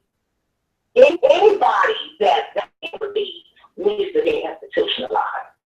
It was from Frankie to Bill. Hold on. You said Frankie's batshit crazy. Anybody who leave him? Anyone that he leaves because they're crazy. Oh, okay. That tells you how crazy that person is. Okay, I get it. She left him, and then she went to the Bill, and it was almost the same situation with De Niro. I think they did have sex once. I don't know. But she started accusing everyone in the family of sleeping. I mean, this is pretty much when she started to get on top of the family. So she accused me, Cherie, my sister, my mother, my aunt, my grandmother, her uncles, her cousins, everybody was sleeping with them. Right. So this was the reason people didn't want her to hang out with them anymore. And every time we hung out with her, talked to her, they'd be like, so tell me the truth about the jail. What the fuck? I don't know. What are you talking about, girl? So people just started not wanting to talk to her. So then she went from Frankie after. No, she went to Frankie and he left him. And after that, she got upset with Frankie was another one that she had a threesome with Lorraine and Frankie. And it's really messed up because Frankie left her for Lorraine, and I guess when Lorraine got tired of Frankie, now Aaron, Irese's daughter, has been in a long-term relationship with Lorraine for like 5 or 6 years. It's been longer than that, maybe about 7 or 8 years, and they have 2 babies together. Oh, that's good. That's good. So that's her best friend. That's the only friend I know of that she has. That's her circle of friendship right there. Well, I know that. With Jacob's father. Okay, go ahead. Jacob's father, I think I heard somewhere that there was a rumor that she advertised on Craigslist. That's not a rumor. That's factual. She advertised on Craigslist for a sperm donor. And this guy answered. Now, they took the ad down pretty soon. They said it was human trafficking. So this guy answered, and I impregnated her. She thought she was, they were in a relationship, and she moved to Lawrence. And I think the girlfriend must have put an end to that. But she moved from Lawrence. I had no idea she'd only had one phone call with him. I'm like, you ain't never met the man, Jesus Christ. So that's why I say this is by far the worst stalking that she's done. Tay, as I said, she's had one phone call and 3 or 4 text messages back and forth, and one 2 week period 2 years ago. And she has stalked that. She did actually do the bell. Oh. But that's pretty much what happened there. They slept together once, and she thought the man was living with someone else. The same thing. His mother called Shawnee to tell her to leave him alone. The same thing that it came to every boyfriend victim that she's ever had. Their mothers have had to call Cherie to ask her to please have Shawnee stop stalking her son. Right. Every one of them. Wow. But no conversation and no meeting. Even for her, that's crazy. But she's just, I promise you, this is why you asked him why she's staying on with that family. Because she's here in Kansas City. That's why. Mm-hmm. I promise you, she would not be saying anything. No, I believe you. And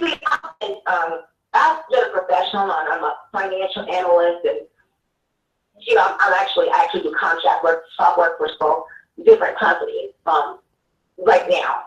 So this is always a shock to, well, these 2 times it was a shock to my family. Like, hey, you gonna fight? I'm like, well, hell, do I have a choice? Right. Crazy, it's on.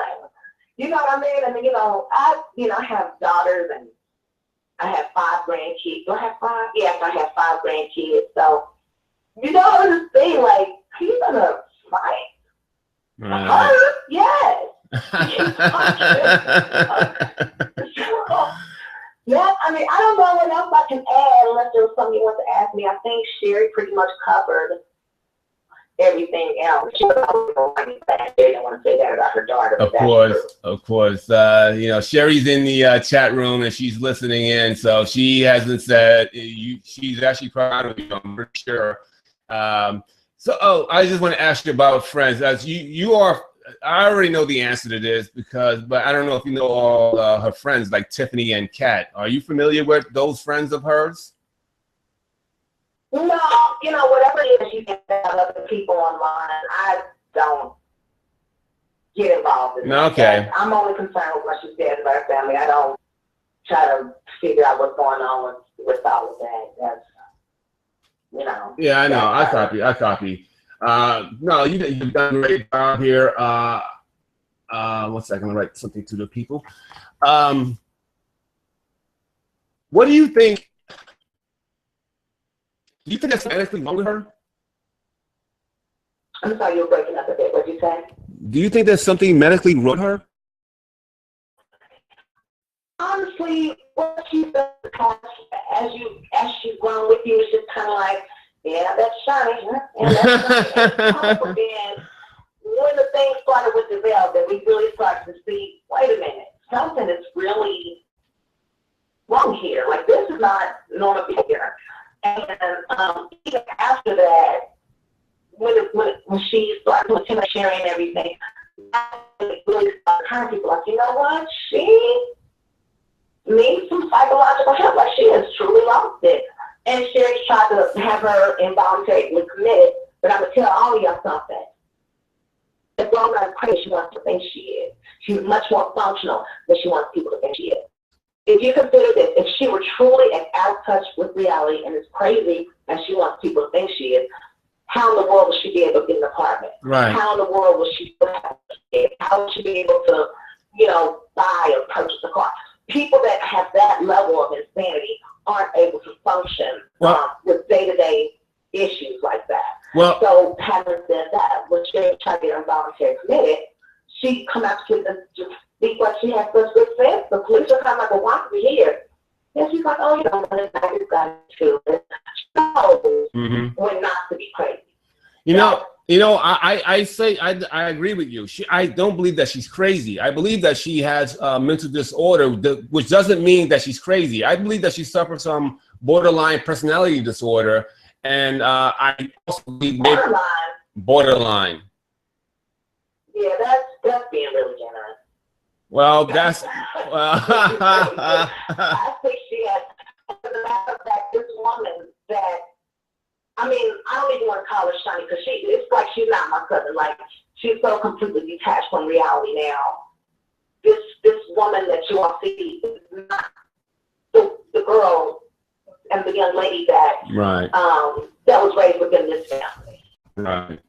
So when you say she's probably borderline, those are 2 general things you say, probably and borderline. I'm not sure she has associated. There's going to be a personality disorder. I'm sure that she does. Because like nothing else makes sense. Right. Exactly. Something has gone wrong with the human genome and she's some sort of a mutant. You're funny. Well, she may be a mutant, but you know, she's not a crazy mutant. That's all. I agree with you. She's not she's not insane, and she knows how to act normal. She knows how to talk normal, talking to other people. Oh, hi, I'm Steele, blah blah blah. But then she gets on here and acts like she's a demon or a Satan, and she's screaming into. But I've seen her have these. Go ahead. That's a joke. not, she knows she's not a witch. I don't even know what's wrong with her. There's nothing in her, nothing. Like I said, she got from watching the show Charm. Right. So when she started devil worshiping, when I saw it on one of the YouTube videos, that's the only time I didn't know about that. But, because you know, Charm is a good witch. I love this show. I see it. I love Charm. I still watch it myself. So, devil worshiping, I haven't seen that stuff off in her videos. And whether you're a Christian or Muslim or whatever your religion is, she's going to help. If she doesn't, whatever deity she believes in, that's fine. But even if she's pretending, even if she is just playing like she is, that's I don't know anybody in. But she's sure putting up Ty, I understand that, you know, it must be tough for you, you know, because I know basically you look at your cousin like you guys were sisters for a longest period of time, and this must be disheartening to you on so many different levels. Do you think maybe even talking to her nice and calmly from time to time, you think that would make an impact on her? You being as close as you were to her, and not necessarily her mother, who for some reason she's so hostile towards, which is ridiculous. But you being someone, do you think that might make a little bit of a difference in the next couple of weeks to months? I think I got the gist of what you were saying, but you broke up a little bit. From the time, I tell you, when we were younger, I was about, I want to say 15. I can't remember how much younger she is than me, maybe 3 or 4 years. No, maybe I was older than that, maybe about 17 or so. And Shani and I, you know, she said she did some rock things when she was a teenager. She was just, you know, staying up late, you know, we do each other's hair and stuff like that. Right.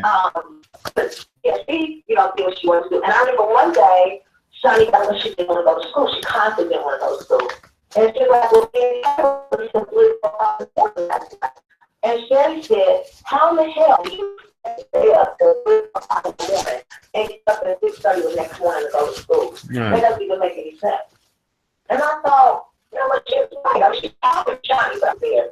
But man, she's right. And I just got more serious about school and being a, you know, but just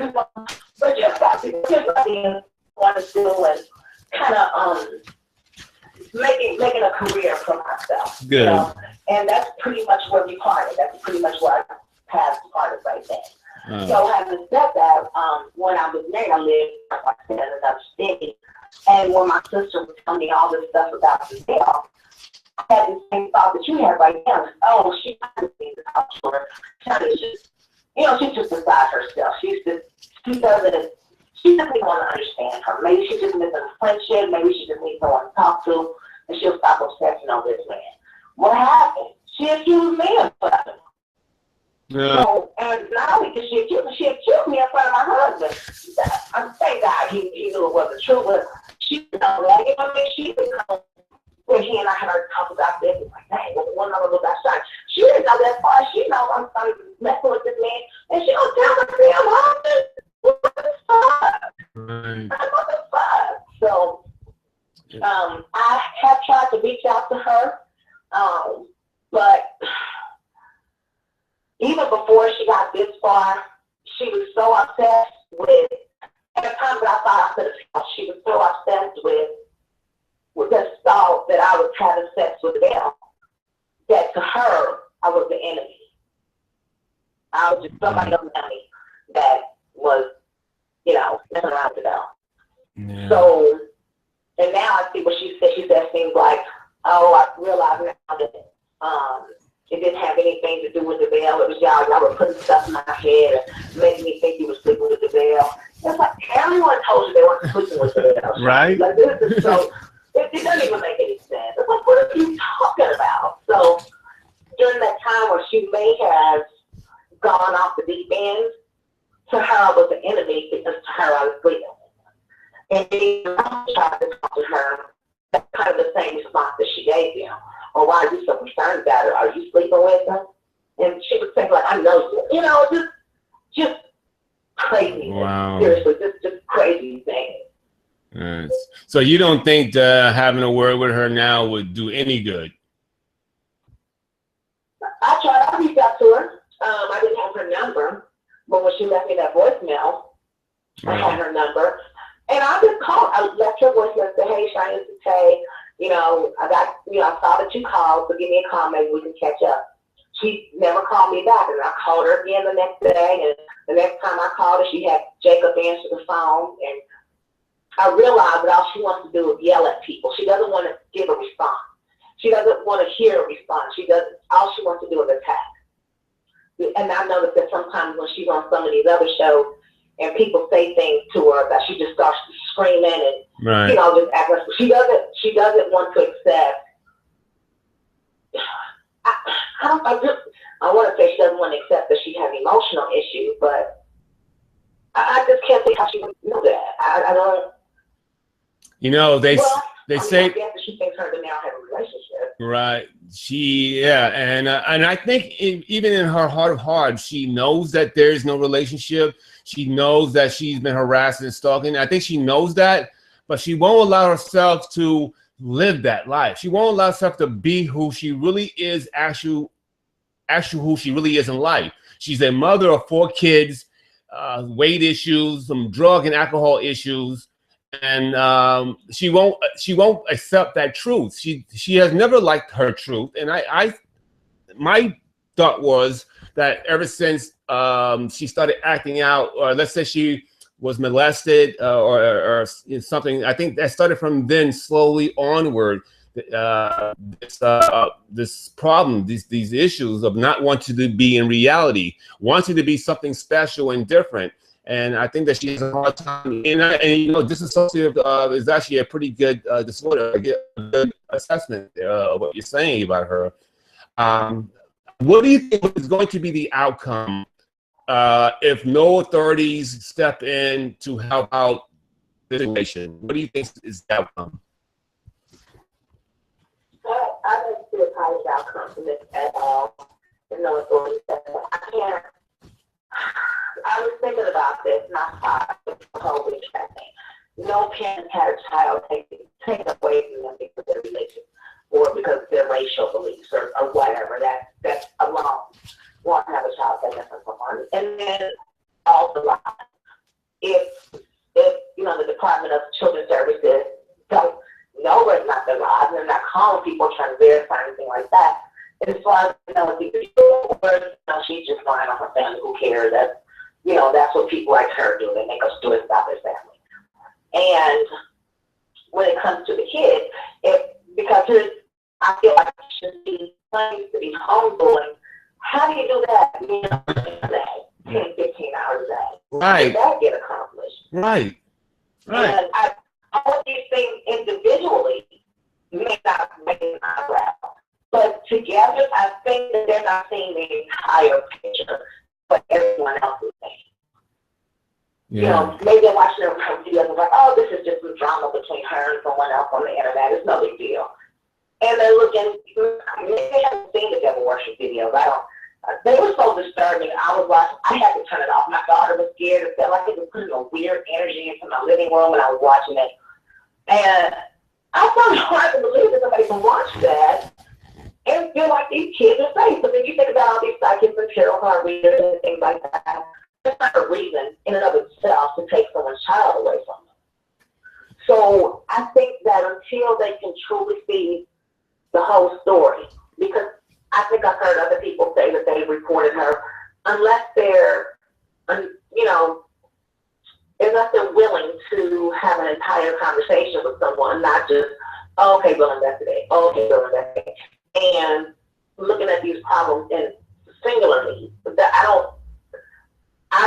If you say this has been going on for 2 years, Right. and child investigate something, they don't take the time to build up a case. If they think you're abusing the kid, they take them right then and there.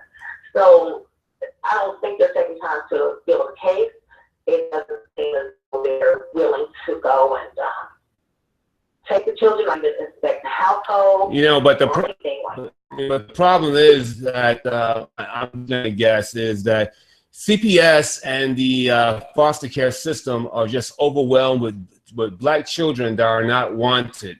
So they really don't want to take a child out of a black child out of his household and put them into the system when there's so much overcrowding in the foster cares and these facilities where the kids stay there for like from 14 to 18 years of age. And so they don't want to, so they will do everything they can not to take a black kid out of these situations. You know what I mean, they will constantly grab white kids in these situations, but they will never take a black kid.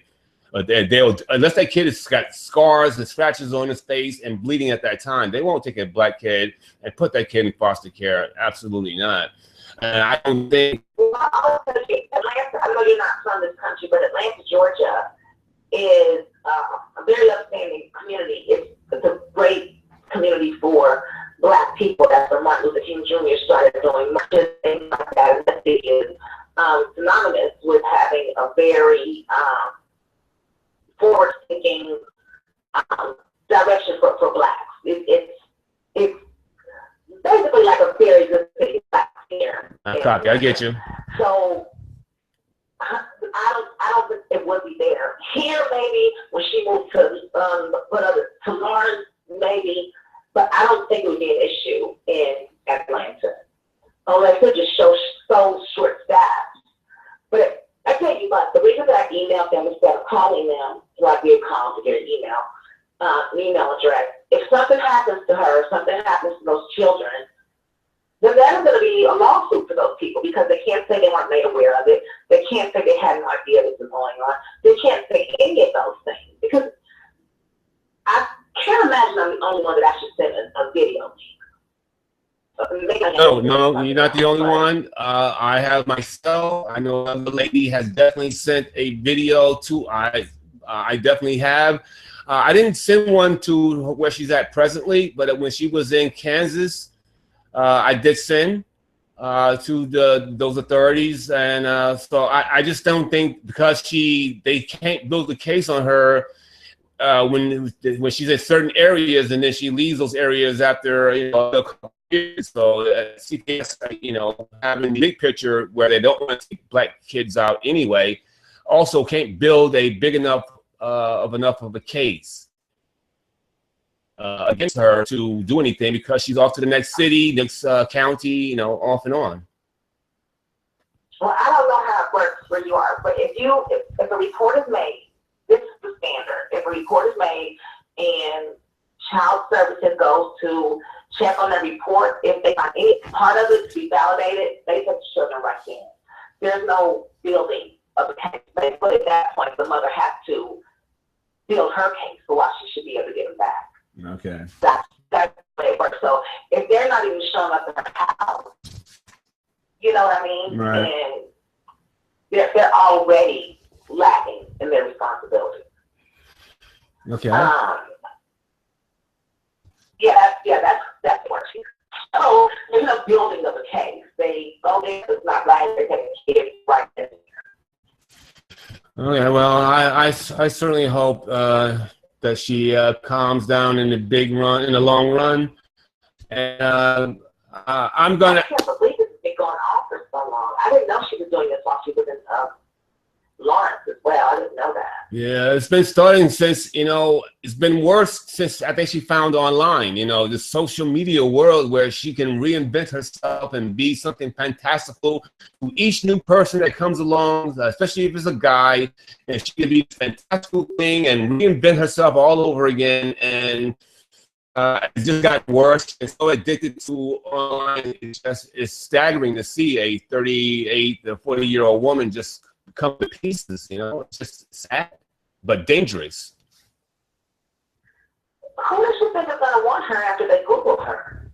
Oh, that's what she hates. What's her end game here? What's her end game? That's what she hates the most, because I have done videos way back when on her, And that was the case. When they brought up her name, they would bring up my name, and she hated my guts for that. And you know, she hates a bunch of other people guts now. And yeah, she's just off the chain with this with her hatred. But she's off the chain, period. You know what gets me? And she's always telling people, why y'all in my business? Why don't y'all leave me alone?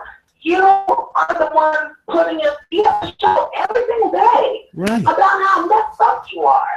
You're putting people out there. You're calling out names. You're having your children on camera. That's you. You're doing that. You're going to see and not say anything for 2 years. Really? Right. That in and of itself spells insanity.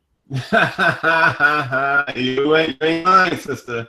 You ain't lying. It is insane. It's insane. But again, I don't believe she's insane. I just believe that she has a disorder, and she don't want to have her stuff because she knows right from wrong. She just doesn't care at moments when it's when it just starts when it starts her will, when it starts her wants. It's just, to me, I'm really surprised and shocked by it. But you know, Tay, I got to rock and roll now. I would love to stay and talk more, but you are going to be my friend, and if we need to talk more, I will definitely have you on. I'm going to have your on board if she wants to refute more stuff in the future, and I'll be in constant contact. If you ever want to talk about anything, say, hey, Jonathan, give me a call. I'll give you a call off the air, of course, and talk like human beings. I'm a good guy. I care about people, and I can be a valued friend. So you should, hopefully you take advantage of that. Okay, well, I am way past my bedtime. I'm an early bird. Yes. Yeah, just give me a call, and in the meanwhile, let's all of us can do prayers and prayers. Yes, ma'am. Okay, folks. Thank you, guys. Thank you, Tay. And that was Tay. Thank you. You're welcome. You're welcome. That was Tay, folks. As you heard, she was outstanding. She was funny and outstanding, and she didn't tell any lies. She didn't tell any lies. When people speak like that, like Cherie did, like Tay just did, they're not lying. They're not pontificating. They're not stuttering about what they want to say. They're telling you the truth. They don't have anything nasty, negative to say against this woman. They love this woman. You see the way they speak about her. They go call her all types of names and this and that and the other. You know what these people are? These guys are religious people, nice women, lovely. And you see what's going on with this monster that is out here in social media. And mind you, this monster, when she needs something, she'll be a monster. And be a good person that she is, and try to weasel back in. And what's gonna happen? She's gonna use one of the kids to make a phone call first. She'll have Deja call Grandma. Cherie, Grandma, we hungry. Could you send us some money? And Cherie's a good-hearted woman. She's $50, $25, $75, something like that. And that's how it starts slowly building back up, where Cherie, I say don't enable her anymore as well, but it's hard to say that about your kids. I have kids, and I know what I would do. I wouldn't help them, but it's hard. It's hard not to help your kid. But you can't curse me out, though. No fucking way. You can't curse me. You curse me out. There's no way in hell you could curse me out and think that I'm going to do anything for you. My child, my lover, my wife, my mom, whomever. That's just me, because I am a nasty, vindictive fuck.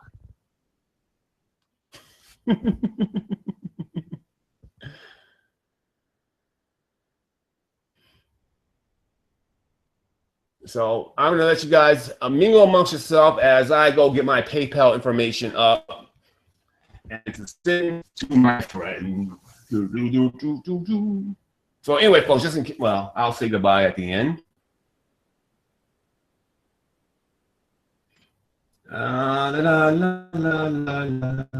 Internet banking.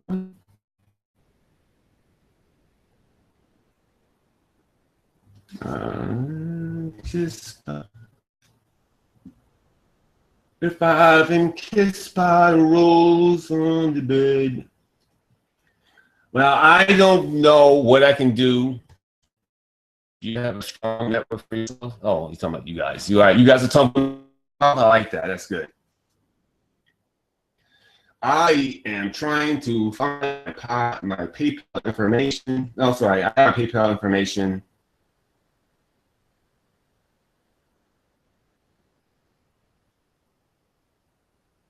Okay, I got a mind fart there for a moment. I forgot my password.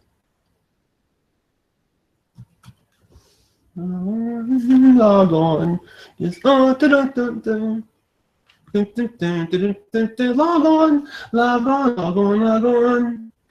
Oh boy, PayPal to my accounts that are here in Australia is a problematic, eh? How do I get this thing to work? All right, let me go to PayPal. Let me go to PayPal, see what they mean. I am in Australia, and I don't think that I've used an Australian bank account for my PayPal. I think I'm using an American account because I see the big American account that I used to have.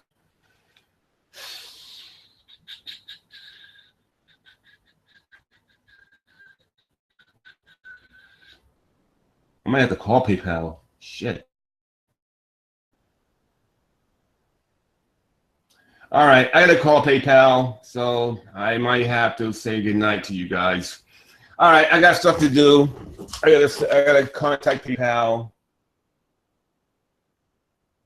because I really need this money and information and stuff. Blah blah blah. Details. I can't make this heads and tails. It should be simple, right? Can I look at my account, please? Customize accounts. Customize my accounts. Anyway, folks, I gotta work here. I gotta get to make this money work for me. I gotta have good night one. Good night one. GN1. Good night one. I'm saying good night one to Ransom. That doesn't make sense. Cherie and Ted, I will always be your friend, and whenever you want to get back on to refute nonsense and crap by this being said, please, by all means, hit me up. In fact, I will... Nothing. Oh, nothing. Okay. Okay. My producer asked me to do a wrap up. So it's really hard. There's so much information that was put out there that I really hard to get my hands around it. But what we just had here, folks, after an hour or so of me just talking crap, what we have here is the mother of Cherie Briscoe, a lovely woman. Cherie Briscoe came on to refute some of the accusations of the foolish accusations. Not only Cherie came on, also Jamila's cousin, Lynn, they came on to refute the allegations and the nonsense rhetoric from a woman that is clearly unhinged at this moment, who's suffering some intense anxiety at this moment. And they came on and they brought out some truths. They told what was going on. So now we have a better understanding of the background. We understand that Jamila is extremely violent. She has a violent temper. She has so many men, but we already knew that when we talked to other people that know Jamila, Shawnee. You're welcome, Cherie. You're welcome. Anytime. I'm a friend, and I'm not just a friend in this situation, but I'm a friend in life. So I'm not just a fair weather friend. I'll be here. I'll be dealing with this situation, and I'll be your friend for until I drop dead. And then I can't be your friend anymore. And so, yeah, they came on. They said what they had to say. They were very lovely women. They didn't call her some names. They didn't try to be bullied. They didn't try to get homicide attacks. They were just honest, religious, welcome for people who have pride in themselves. You see that she comes from a good stock. You know, she does come from good stock of people. And it's unfortunate what's gone on, but they have defended themselves very well. They didn't really have to do much defending themselves. I don't really believe a divine dummy. I mean, Jamila Cherie Briscoe. And thank you, Simply D. It was a great show. My best, except for the sounds. And I got my guy, my computer guy, we're gonna get to the bottom of this. This will sound as good as it can sound. What? Yes. All right. So anyway, folks, I gotta go. I gotta get information today. Otherwise, I gotta run to the bank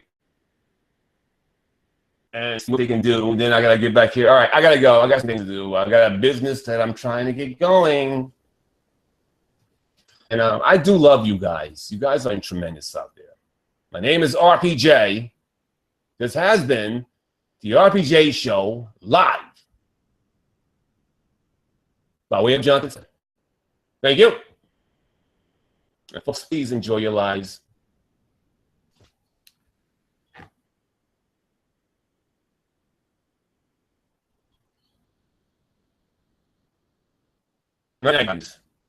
Salute, 99. So long, farewell. Okay, I gotta go. Bye-bye. We had a great show. I love it. Later.